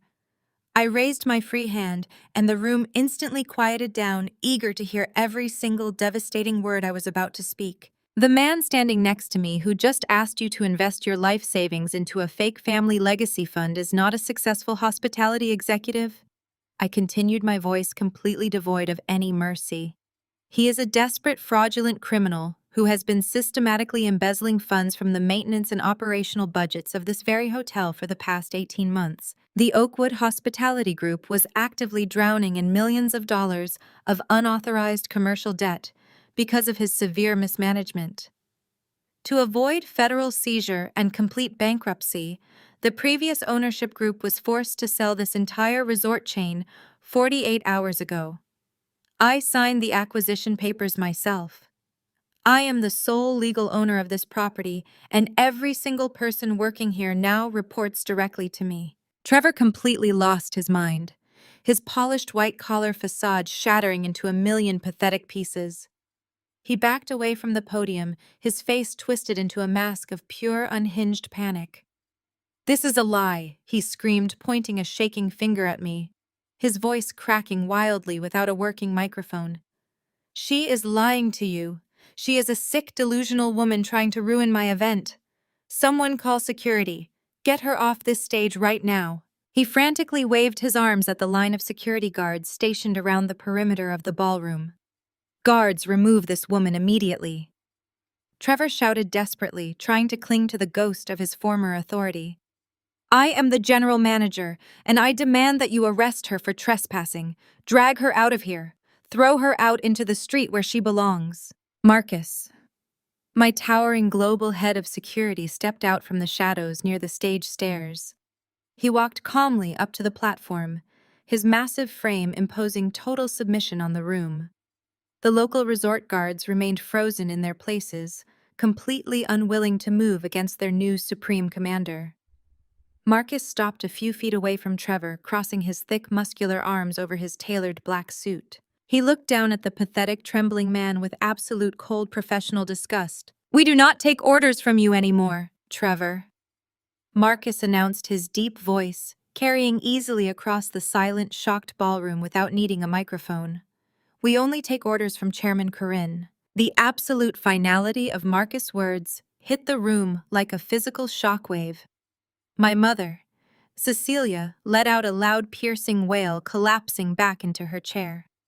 My sister Monique covered her face, sobbing in sudden, devastating realization.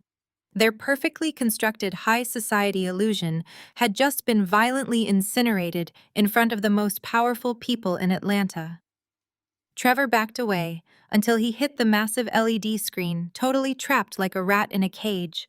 The family reunion had reached its ultimate climax, and the real owner of the empire was finally claiming her throne. Monique let out a horrific, ear-piercing shriek that cut through the stunned silence of the grand ballroom. She stumbled forward, practically hyperventilating, pointing a shaking, manicured finger at me. "This is a prank!" she screamed, her voice cracking wildly under the intense pressure of her collapsing reality. "This is some kind of sick, twisted joke. You hired these people. Corinne, you paid actors to come in here and ruin my perfect weekend. You are just jealous of Trevor's success and you want to destroy our family legacy." I did not argue with her. I did not even raise my voice to defend my position against her pathetic, frantic delusions. I simply looked at her with eyes as cold as dead winter ice and pulled a small, sleek black remote control from the pocket of my midnight blue gown. I held it up, ensuring that every single wealthy guest in the room could see the device resting comfortably in the palm of my hand, and I pressed the primary activation button with a soft, definitive click. The massive LED screens mounted behind the stage instantly shifted away from my private equity firm crest. The silver griffin vanished completely, replaced by a stark, glaring white background. Rows and rows of highly detailed internal financial ledgers began to aggressively populate the massive digital display, scrolling downward at a slow, deliberate pace, so that every single person in the ballroom could clearly read the devastating numbers. "These are not actors, Monique," I stated smoothly, my voice projecting perfectly through the microphone.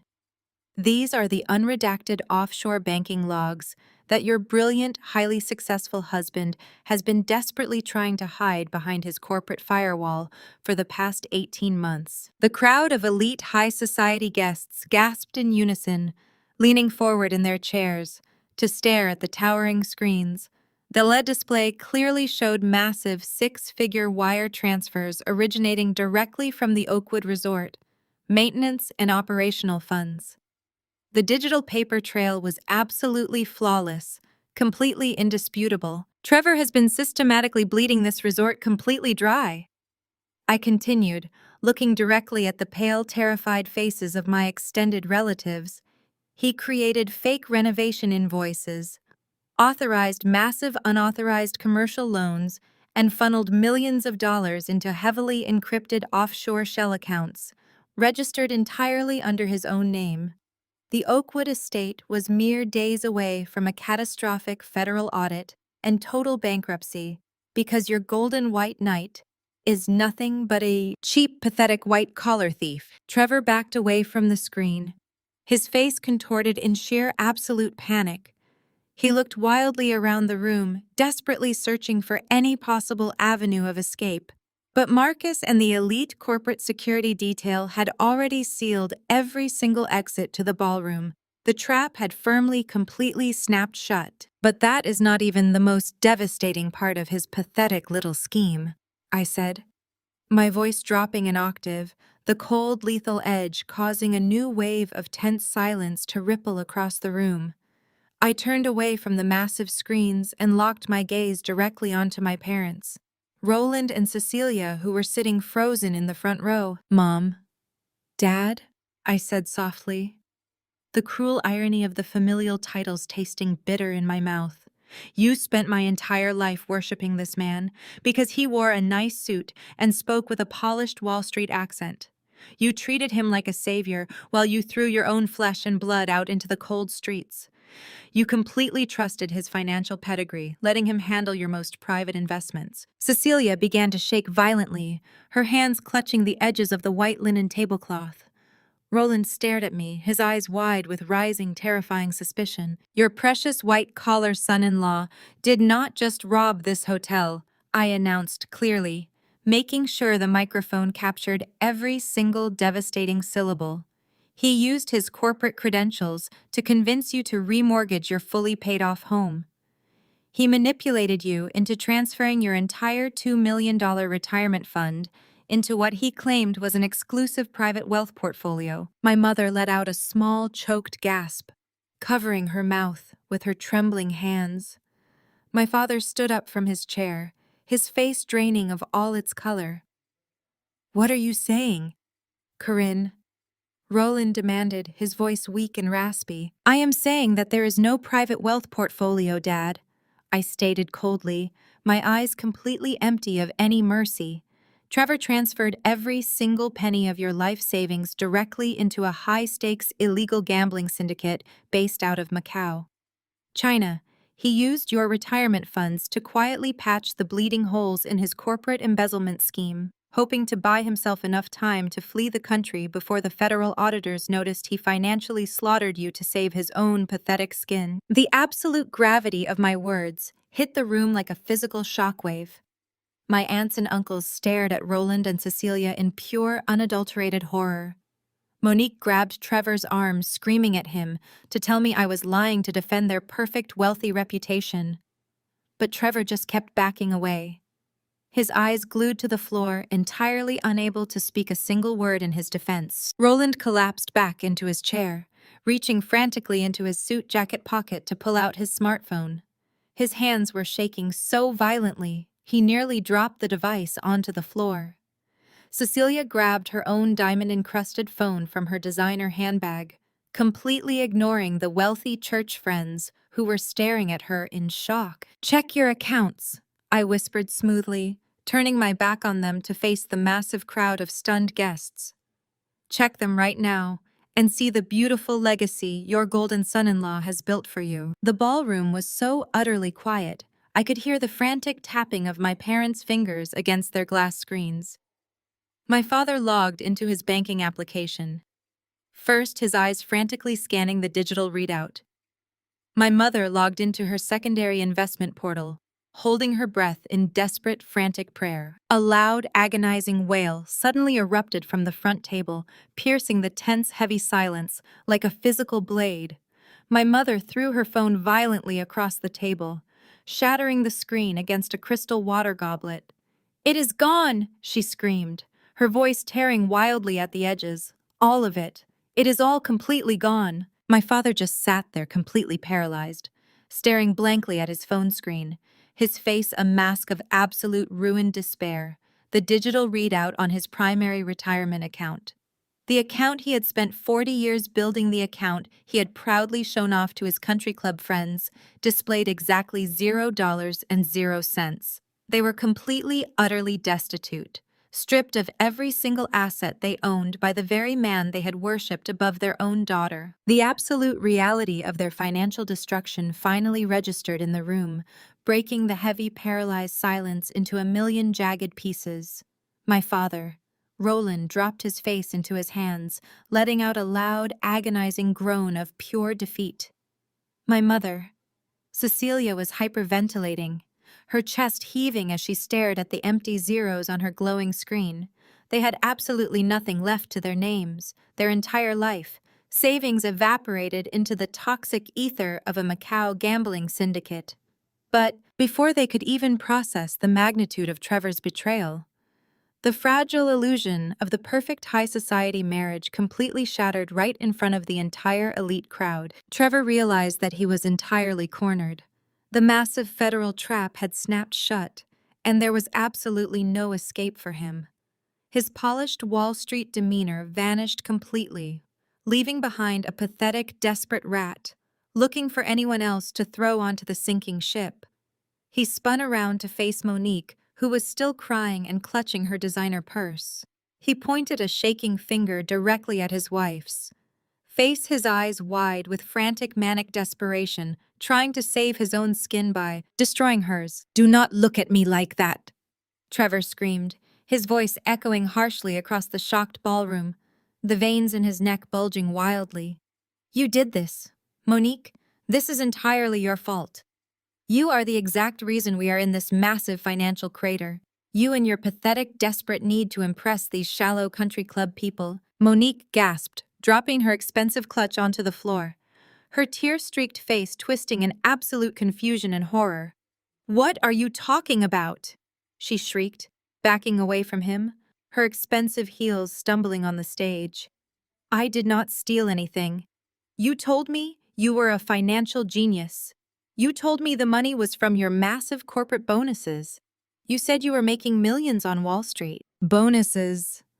Trevor laughed, a loud, unhinged sound that made the nearby wealthy guests physically recoil from the stage. "There are no bonuses, Monique. You completely drained my actual salary in the first 3 months of our pathetic marriage.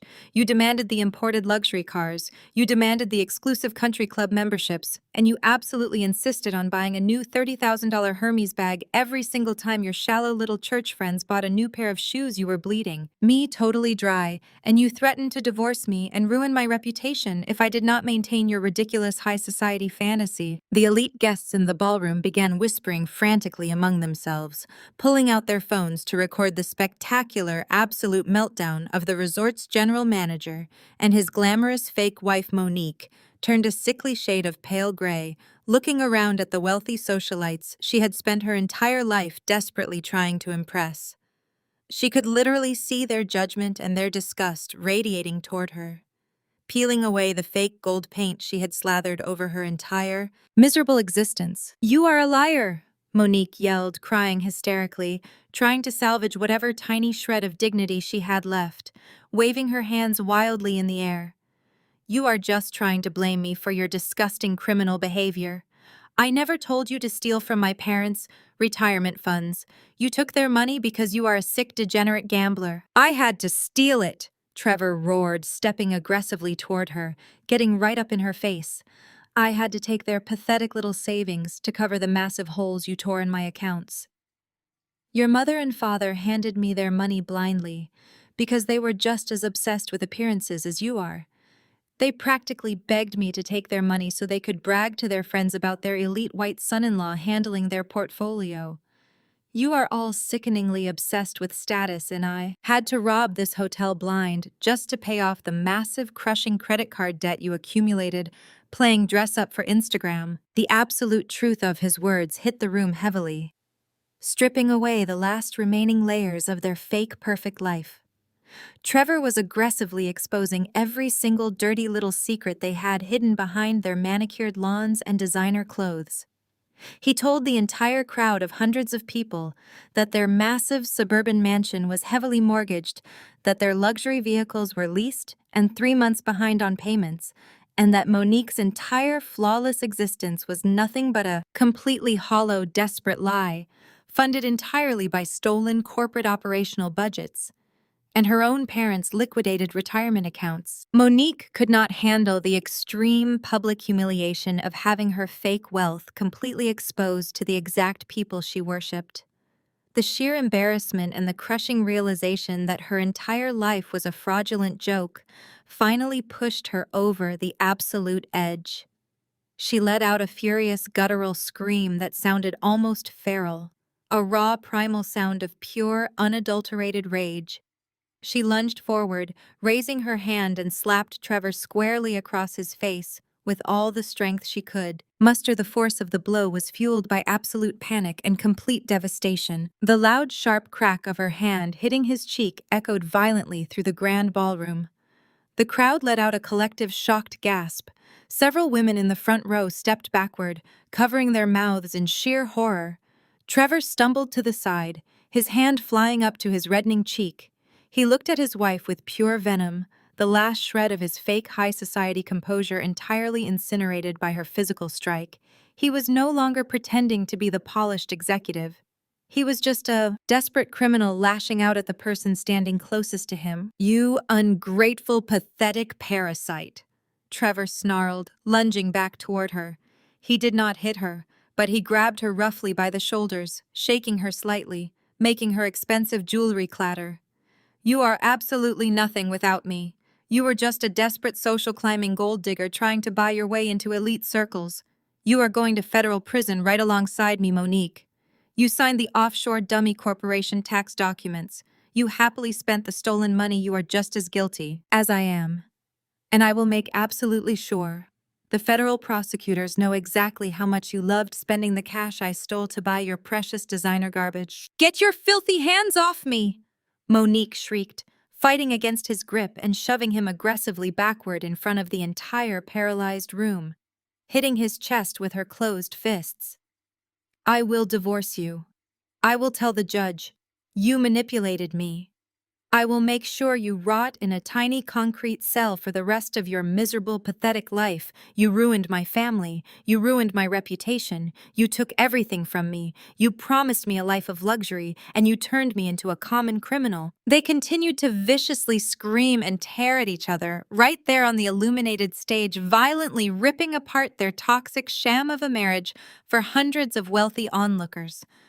To witness, they threw every single ugly secret, every betrayal, every shallow lie they had ever told directly into the public spotlight. I stood quietly near the podium in my midnight blue gown, watching the absolute devastation unfold with a calm, cold sense of clinical detachment. I did not need to raise my voice, did not need to insult them or engage in their pathetic screaming match. They were doing the job entirely for me. They were completely destroying their own lives, burning their fake high society kingdom to the absolute ground, and tossing the ashes into the wind. My mother, Cecilia, was kneeling on the floor near the front row, weeping hysterically, dragging her nails across the expensive carpet as she watched her golden daughter and her perfect white knight son-in-law viciously attack each other like desperate feral animals. My father, Roland, just sat in his chair, staring blankly at the dark LED screens, his spirit entirely broken, his entire life. Savings completely erased the perfect family image they had sacrificed me to protect, was now completely, permanently dead. The elite church members and the wealthy country club friends they had invited were recording the entire humiliating brawl on their smartphones, ensuring that this monumental disgrace would be permanently etched into the social history of Atlanta and heavily circulated on the internet before the night was even over. The chaotic screaming on the stage reached a deafening pitch, but it was suddenly completely overpowered by a new terrifying sound, piercing through the thick, heavy tension of the grand ballroom. Loud, aggressive sirens began to wail loudly from the main driveway of the Oakwood Estate Resort. Growing closer and closer by the second, the screeching sirens cut through the elegant atmosphere like a harsh physical blade.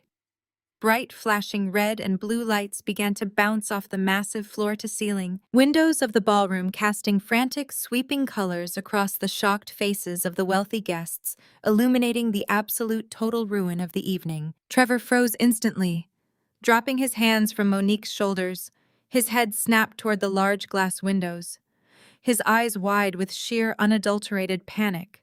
Monique stopped screaming, her chest heaving as she looked out at the flashing police lights, her face draining of whatever color she had left. The entire ballroom fell into a terrified, breathless silence. The elite guests stepping away from the stage, wanting absolutely nothing to do with the incoming legal disaster. The only sound was the approaching wail of the sirens signaling the absolute definitive end of their fraudulent reign and the crushing weight of reality finally coming to collect its heavy toll. I took a slow, elegant step forward, my custom gown sweeping softly against the stage floor. Stepping right into the center of the flashing red and blue lights, I looked directly into Trevor's terrified pale face and offered him a chilling, perfectly calm smile. "I told you, Trevor," I whispered, my voice carrying clearly through the silent room, echoing through the microphone I was still holding. "I own the very ground you are standing on, and I do not tolerate thieves in my properties." My elite legal team filed the comprehensive forensic audit reports with the Corporate Fraud Division of the Police Department at exactly 8 o'clock this morning. They have been reviewing the digital evidence all day, and it seems they have finally arrived to collect their prize. The heavy double doors at the back of the grand ballroom burst open violently. A team of 6 stern-looking police officers and 2 plainclothes detectives from the Corporate Fraud Division marched aggressively into the room, their heavy boots thudding against the imported marble floors, their badges gleaming brightly in the dim light. The wealthy guests scrambled out of their way, parting like the Red Sea to let the authorities through, desperate to distance themselves from the criminals on the stage. The lead detective, a tall, imposing man with a cold, no-nonsense expression, held a thick stack of folded warrants firmly in his hand. "Nobody move," the detective barked loudly, his voice demanding absolute immediate compliance from the entire room.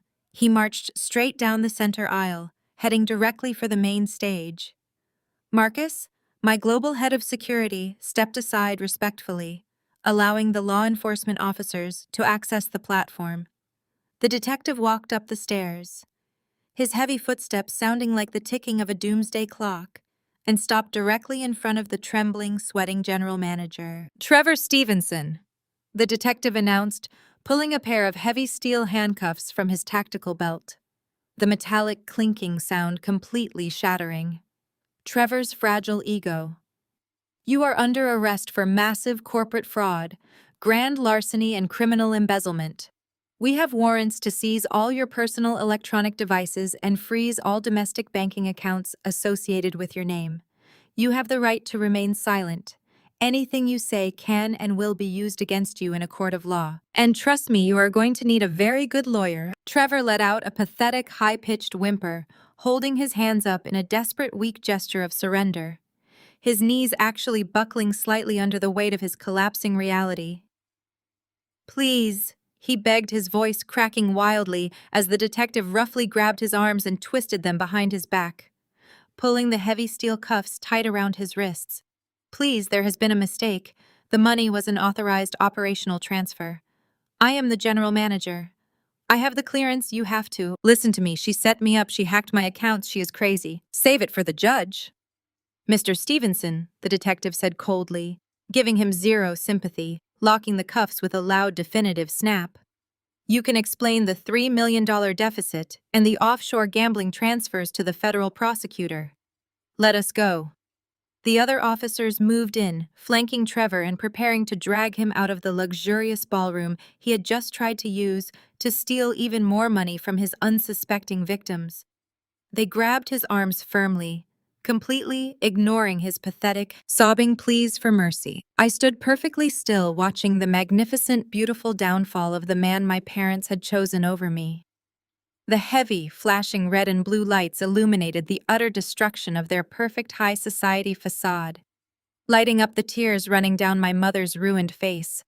The sirens wailed outside, singing a glorious song of absolute, brutal justice.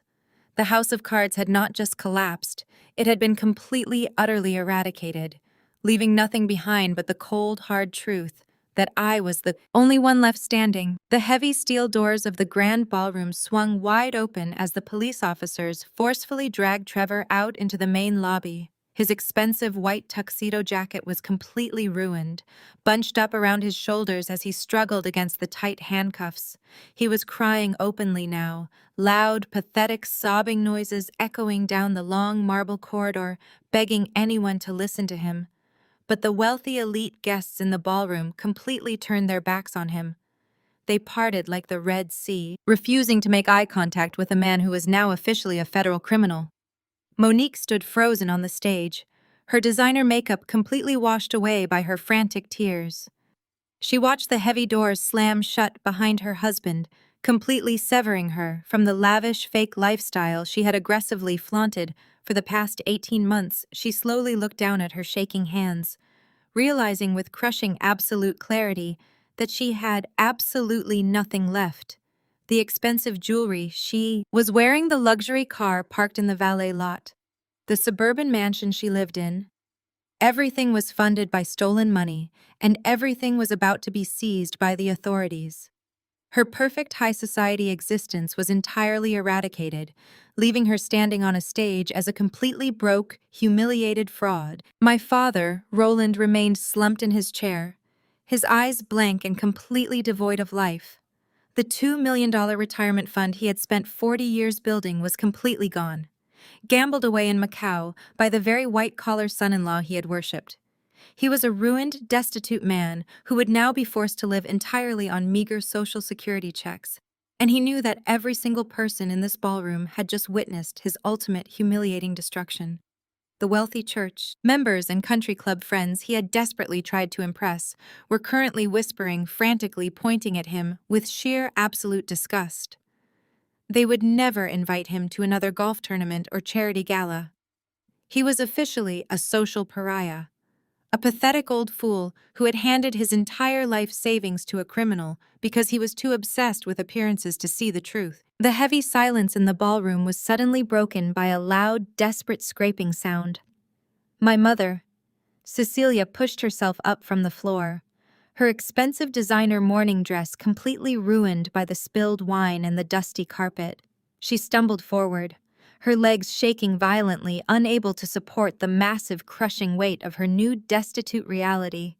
She looked wildly around the room, seeing the disgusted, judgmental faces of her elite friends. She saw the women she had bragged to, the women she had viciously gossiped with, all staring at her like she was a diseased animal. Her social status, her entire carefully constructed identity, was completely annihilated. She had no money, no home, and absolutely zero respect left in the city of Atlanta. Cecilia turned her wild, panicked eyes toward me. I was standing near the front of the stage, surrounded by my elite corporate security detail, radiating absolute calm, unbothered power. The realization hit my mother like a massive freight train. She had spent 34 years treating me like absolute garbage, calling me a failure, throwing me out into the streets and mocking my children. But I was the only person left in the entire world who had the money and the power to save her from complete, absolute poverty. I was her only remaining lifeline, her only chance to avoid living in a cramped, rundown apartment on the absolute worst side of town. She practically crawled across the few feet separating us, dropping heavily onto her knees, right in front of my custom designer heels. She reached out with trembling, frantic hands and grabbed the bottom fabric of my midnight blue evening gown, her fingers clutching the expensive silk like a drowning woman clinging to a life raft. "Corinne, please," she sobbed hysterically, her voice raw and utterly broken, tearing at her throat. "You have to help us. You have to save us from this nightmare." I looked down at the pathetic, weeping woman kneeling on the floor at my feet. I did not pull my dress away from her desperate grasp. I simply let her hold on, allowing every single wealthy guest in the room to witness her ultimate profound humiliation. She tilted her head back, looking up at me with wide, terrified eyes streaming with dark, ruined makeup. "Oh, my beautiful, brilliant, successful daughter," she wailed loudly, ensuring her voice carried across the silent ballroom. You are so incredibly smart. You built this massive empire all by yourself. I am so unbelievably proud of you, Corinne. I have always been so proud of you. Please, you have to pay off this terrible debt for us. You have the money, you own this entire resort, you can fix this. Monique stumbled off the stage, moving slowly toward us. Her shoulders slumped in complete defeat. She did not have the energy to scream or insult me anymore. She just looked at me with hollow, empty eyes. Corinne. Please, Monique whispered, her voice cracking under the weight of her sheer desperation. I have nothing left. He took everything from me. Where am I going to live? What am I going to do? I cannot go to prison. I did not know what he was doing. You have to protect us. You are my sister. You are family. We are supposed to take care of each other. My father, Roland, finally stood up from his chair. His legs trembling so badly, he had to lean heavily against the table to keep from falling over Corinne. He pleaded, his voice thick with unadulterated shame. We made a terrible mistake. We trusted the wrong man. We were foolish and blind. But you can save this family. You can let us live in one of your properties. You can give us a small stipend just to survive. We will do anything you ask. We will be a real family again. I promise, we will make it up to you. Please do not leave us out on the streets with absolutely nothing. I stood perfectly still, listening to their pathetic, desperate begging. My face remained a mask of pure cold, impenetrable ice. I felt absolutely zero sympathy for the ruined people crying at my feet. They were not begging because they loved me, or because they felt any genuine remorse for the decades of horrific emotional abuse they had inflicted upon me. They were begging because they were completely terrified of being poor. They were begging because the shiny gold-plated ATM machine they had worshipped was currently sitting in the back of a police cruiser, and they suddenly realized that the daughter they threw away was secretly a billionaire. They wanted to use my hard-earned money to rebuild their fake high society lives, and they expected me to just blindly hand over my wealth simply because we shared the same toxic bloodline. I slowly reached into the pocket of my gown and pulled out my personal encrypted smartphone. The bright glow of the screen illuminated my calm, unbothered face. I deliberately unlocked the device and opened the text messaging application. Pulling up the exact thread from just a few days ago, the entire room watched in breathless silence, waiting to see what I was going to do. My mother tightened her grip on my dress, sobbing uncontrollably, promising me that everything would be different now that she finally understood my true profound worth. I looked down directly into Cecilia's desperate, terrified eyes, my gaze so utterly cold and devoid of any mercy that she physically recoiled, slightly releasing her tight grip on my silk gown. I held the phone up, letting the bright screen reflect in her tears. You want to be a real family now? I whispered smoothly, my voice projecting clearly through the microphone I was still holding, echoing heavily across the completely silent ballroom. You want me to use my massive corporate wealth to save you from the streets after you threw me out into the rain with a newborn baby. I looked at the glowing screen, reading the harsh, vicious words they had sent me when they thought I was just a pathetic, struggling single mother trying to ruin their exclusive elite vacation. Stay away from the family reunion? I read aloud, my voice completely steady and perfectly calm. Nobody wants you or your poor children here. The words hung in the air, heavy and absolute, striking them like physical blows. My mother let out a loud, agonizing gasp, covering her face with her shaking hands. Monique closed her eyes tightly, fresh tears spilling down her cheeks. My father looked away entirely, unable to meet my cold, dead stare. They remembered sending those exact cruel words. They remembered laughing about my supposed poverty while they drank expensive champagne paid for with stolen money. They remembered trying to banish me from this very resort because they thought my innocent, beautiful children would embarrass their precious white-collar criminal son-in-law. I slowly lowered my phone, sliding it smoothly back into the deep pocket of my gown. I did not yell. I did not scream. I did not need to raise my voice to completely obliterate their entire existence. You made your choices, I said softly, my tone carrying the absolute chilling finality of a supreme judge delivering a terminal sentence. You chose the fake prestige of an arrogant thief over the unconditional love of your own flesh and blood. You cared more about impressing these wealthy strangers in this ballroom than you cared about the safety and well-being of your own grandchildren. You dug this massive, devastating grave entirely by yourselves, and now you are going to lie in it forever. I turned my head slightly, looking back at Marcus, who was standing perfectly still behind me, anticipating my final command. Marcus, I said, clearly projecting my voice so every single security officer in the room could hear me. Perfectly throw them out. My mother shrieked, lunging forward to grab my legs again, but two massive elite corporate security guards moved with terrifying lightning-fast speed. They grabbed her arms, pulling her roughly up from the floor, dragging her backward away from me. No! Cecilia screamed, kicking her legs wildly, her expensive designer heels falling off and skidding across the polished marble floor. Corinne, please, you cannot do this to your own mother. I gave birth to you. I am your mother. You have to save me. Monique tried to run toward me, but another guard stepped effortlessly into her path, grabbing her by the shoulders and turning her violently toward the exit. Let me go! Monique sobbed uncontrollably, her carefully constructed high society illusion completely destroyed. I have no money. I have nowhere to go. Please, Corinne, I am your sister.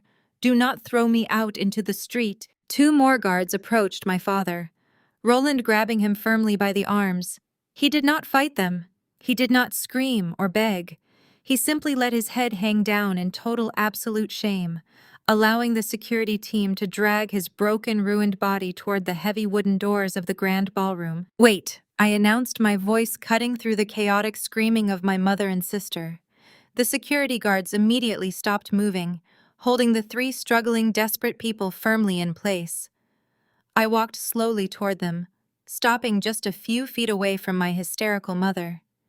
They are not permitted to take any hotel property with them, I instructed Marcus, my eyes cold and entirely unfeeling.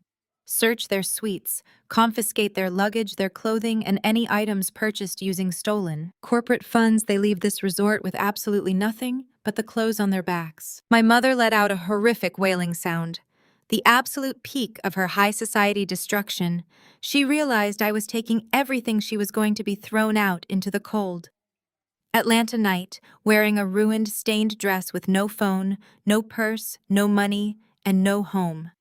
She was going to be treated exactly like the poor, destitute charity cases she had spent her entire life aggressively mocking, and looking down upon. The sweet, devastating irony of her total downfall was absolutely perfect. Get them out of my sight, I ordered, turning my back on them completely, entirely dismissing their existence from my life forever.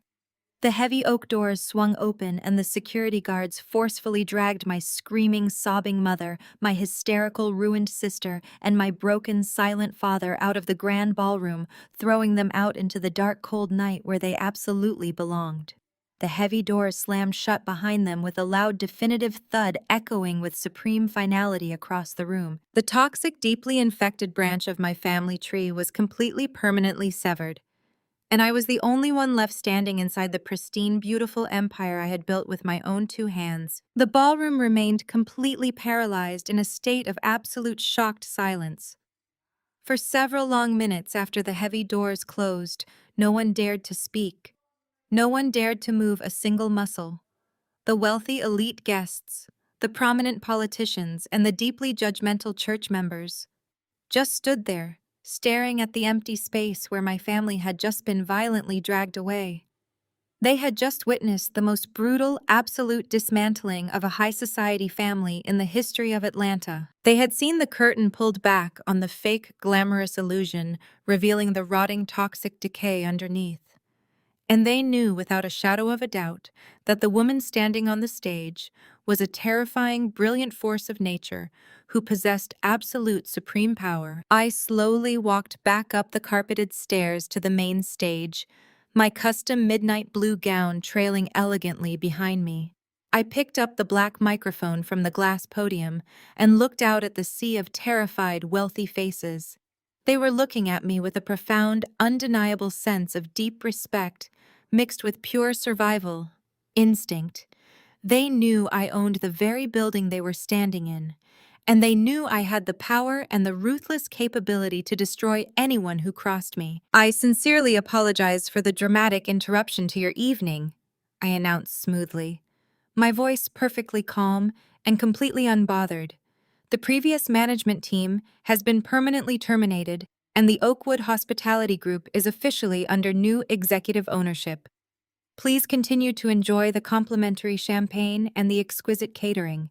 The string quartet will resume playing shortly. Have a wonderful, safe evening, everyone." I set the microphone down on the podium and gracefully walked off the stage, signaling for Marcus to follow me. The crowd immediately parted like the Red Sea, giving me a massively wide berth as I glided across the ballroom floor toward the private executive elevators. I did not look at any of them. I did not care about their money, their status, or their shallow elite opinions. I had accomplished exactly what I came here to do. I had completely eradicated the toxic, suffocating presence of my biological family and secured my massive financial empire from their greedy, disgusting hands. I stepped into the private glass elevator, Marcus stepping in silently behind me, swiping his secure access card. The heavy glass doors slid shut, blocking out the rising, frantic murmurs of the wealthy crowd in the ballroom as the elevator began to smoothly ascend toward my luxury presidential suite. I let out a long, slow breath. I looked out through the glass, watching the glittering, beautiful skyline of Atlanta stretching out for miles in every direction.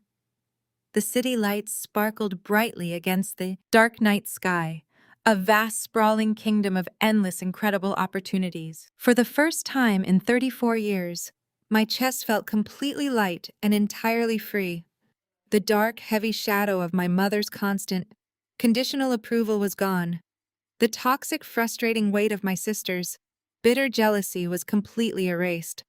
The agonizing, painful memories of being thrown out onto the freezing street with my innocent baby were finally completely avenged. I had taken all of their vicious cruelty, their aggressive manipulation, and their disgusting racial and corporate prejudice, and I had used it to forge myself into an absolutely unbreakable diamond.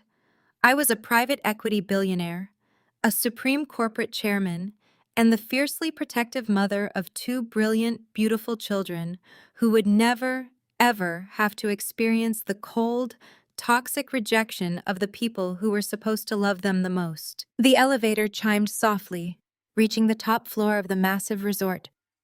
I stepped out into the quiet, luxurious hallway, walking smoothly toward the heavy oak double doors of my private suite. My children were inside, safe, warm, and completely unaware of the absolute devastation that had just occurred below them. They were playing games, eating expensive room service, and enjoying their incredible lives exactly as they should be. They were my true family. They were the only blood I cared about protecting, and I would spend the rest of my life building a massive, untouchable fortress around them, ensuring that no one, not even the ghosts of my ruined past, could ever hurt them again. The eviction notice had been permanently served, and the brutal, flawless karma was finally perfectly complete. Exactly 1 year has passed since that unforgettable night at the Oakwood Estate Ballroom, where the heavy steel doors of justice finally slammed shut on my toxic relatives. The federal justice system moves with a brutal, merciless, and breathtaking efficiency when it is presented with an absolute mountain of flawless, decrypted forensic evidence. Trevor, the arrogant, pristine white knight, who genuinely thought his privileged Wall Street pedigree made him entirely untouchable, was formally convicted on 32 separate federal counts of corporate embezzlement, wire fraud, and severe tax evasion. The federal judge at his highly publicized sentencing hearing looked down at him with sheer, unadulterated disgust, actively stripping away his expensive tailored suits, his country club memberships, and his smug, condescending smile. He was sentenced to a mandatory 10 years in a high-security federal penitentiary completely without the possibility of early parole. He is currently locked away in a tiny concrete cell surrounded by violent seasoned offenders, entirely stripped of the lavish, luxurious lifestyle he ruthlessly stole from hardworking people. His elite finance friends, the wealthy, powerful men he played golf with and drank expensive imported bourbon with, entirely abandoned him the exact second the heavy steel handcuffs clicked shut on his wrists. They completely erased his number from their contact lists, ignoring his desperate collect calls from prison and treating him like a highly contagious, deadly disease just to frantically protect their own fragile corporate reputations. Monique experienced an absolute devastating and highly public fall from grace that was almost physically painful to witness. The Internal Revenue Service systematically seized absolutely everything she owned to pay back the massive stolen funds. They took her massive suburban mansion, the imported luxury cars, the expensive designer furniture, and every single piece of diamond jewelry she had aggressively flaunted on her social media platforms for years. Her bank accounts were permanently frozen, leaving her completely and utterly penniless in a matter of days. The wealthy high society friends she spent her entire existence desperately trying to impress immediately blocked her on every platform, turning their backs on her with lightning-fast cruelty.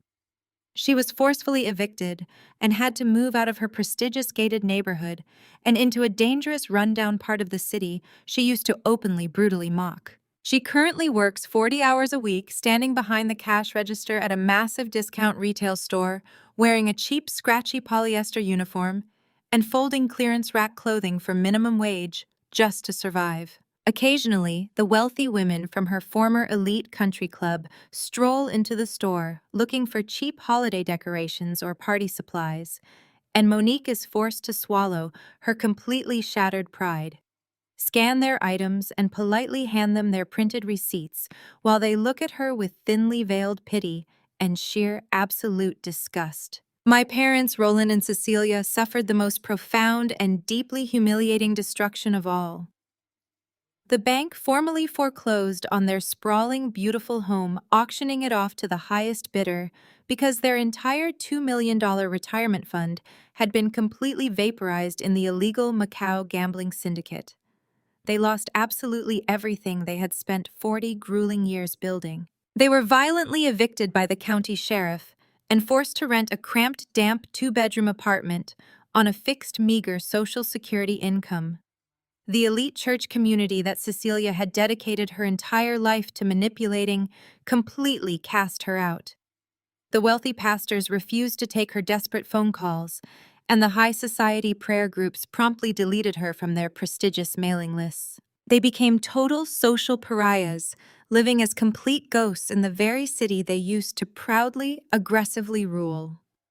They sit in their tiny, dim living room every single day, surrounded by cheap, peeling wallpaper and the smell of inexpensive canned food, arguing bitterly with each other about whose fault it was, completely consumed by the massive, crushing weight of their own catastrophic choices. They attempt to send me handwritten letters begging for financial forgiveness, but my security team simply marks them, return to sender, and throws them directly into the heavy-duty corporate shredder. They thought they were sacrificing a poor single mother to protect their glorious, pristine reputation, but they ended up sacrificing their entire existence for an arrogant criminal who left them with absolutely nothing but cold, empty pockets and profound, eternal shame. While my biological family continues to rot in the miserable, hopeless hellscape of their own making, my life has blossomed into an absolutely untouchable, beautiful masterpiece. My private equity firm has tripled in massive global valuation over the past 12 months. I successfully finalized the complete restructuring of the Oakwood Hospitality Group, turning the failing debt-ridden properties into the most profitable luxury resorts in the entire country. I aggressively expanded my commercial real estate empire across 3 different continents, purchasing massive glass skyscrapers and lucrative international logistics hubs with the ruthless, flawless precision of a true corporate apex predator.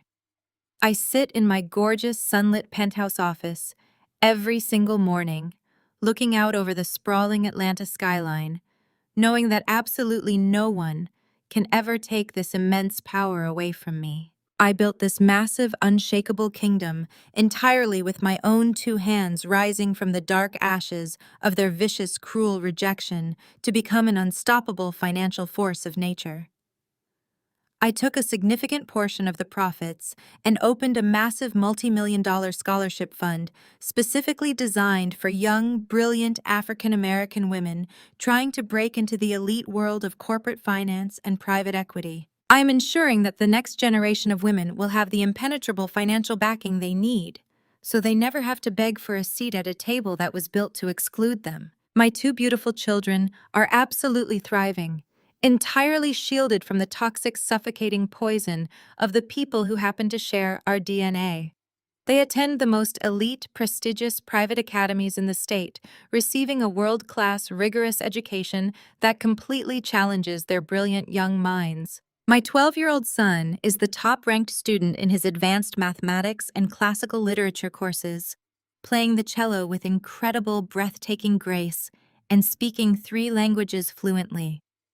My 10-year-old daughter is a fierce, confident, competitive equestrian, riding beautiful imported horses across lush green estates on the weekends and winning state championships.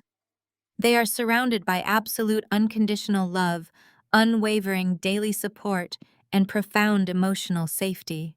They do not ask about their grandmother or their grandfather, and they do not even remember the name of the cruel aunt who tried to serve them kitchen scraps on a chipped plate at a welcome dinner. They are completely free from the dark generational trauma and the crushing conditional love that I was forced to endure for 34 agonizing years. They will never have to bend their knees or lower their heads to anyone because I have successfully built an entire royal dining hall specifically designed for them to rule. I violently severed the rotting disease branch of our family tree, completely protecting the healthy, vibrant roots, so my children could grow incredibly tall and impossibly strong in the warm, bright sunlight of their own limitless potential. The long, agonizing journey from a discarded, terrified single mother standing on a cold front porch with a baby in my arms to a billionaire corporate chairman has taught me the most profound, absolute truths about human nature and the true definition of family. Elite high society constantly tries to brainwash us into believing that sharing blood means you are permanently obligated to endure endless cycles of disrespect, emotional abuse, and vicious financial manipulation. They tell you to turn the other cheek to keep the peace, to swallow your pride, and to protect the precious family image at all costs. But the undeniable cold, hard truth is that the biological title of mother, father, or sister does not grant anyone a free all-access pass to completely destroy your mental health and systematically sabotage your future. Loyalty should never be a one-way street where you are constantly bleeding yourself dry just to keep incredibly toxic, ungrateful people comfortable in their fake, glamorous lives. When people actively, intentionally choose to treat you like a massive failure, when they cruelly mock your financial struggles and purposely try to keep you pinned down at the absolute bottom of their twisted social hierarchy, the greatest, most devastating thing you can ever do is quietly walk away and build a massive fortified castle they can never ever enter. You do not have to scream. You do not have to violently defend your character to people who are completely, deeply committed to misunderstanding you. You just have to outwork them, outsmart them, and entirely outgrow the tiny, pathetic boxes they desperately tried to force you into. Your success will speak volumes louder than any argument you could ever have with them. Healing begins the exact moment you stop seeking validation from people who are entirely incapable of giving it. The best revenge isn't hatred. It's becoming so expensive they can't even afford to look at you. Blood means nothing without respect. The absolute purest form of universal justice is not simply watching your enemies fall from grace.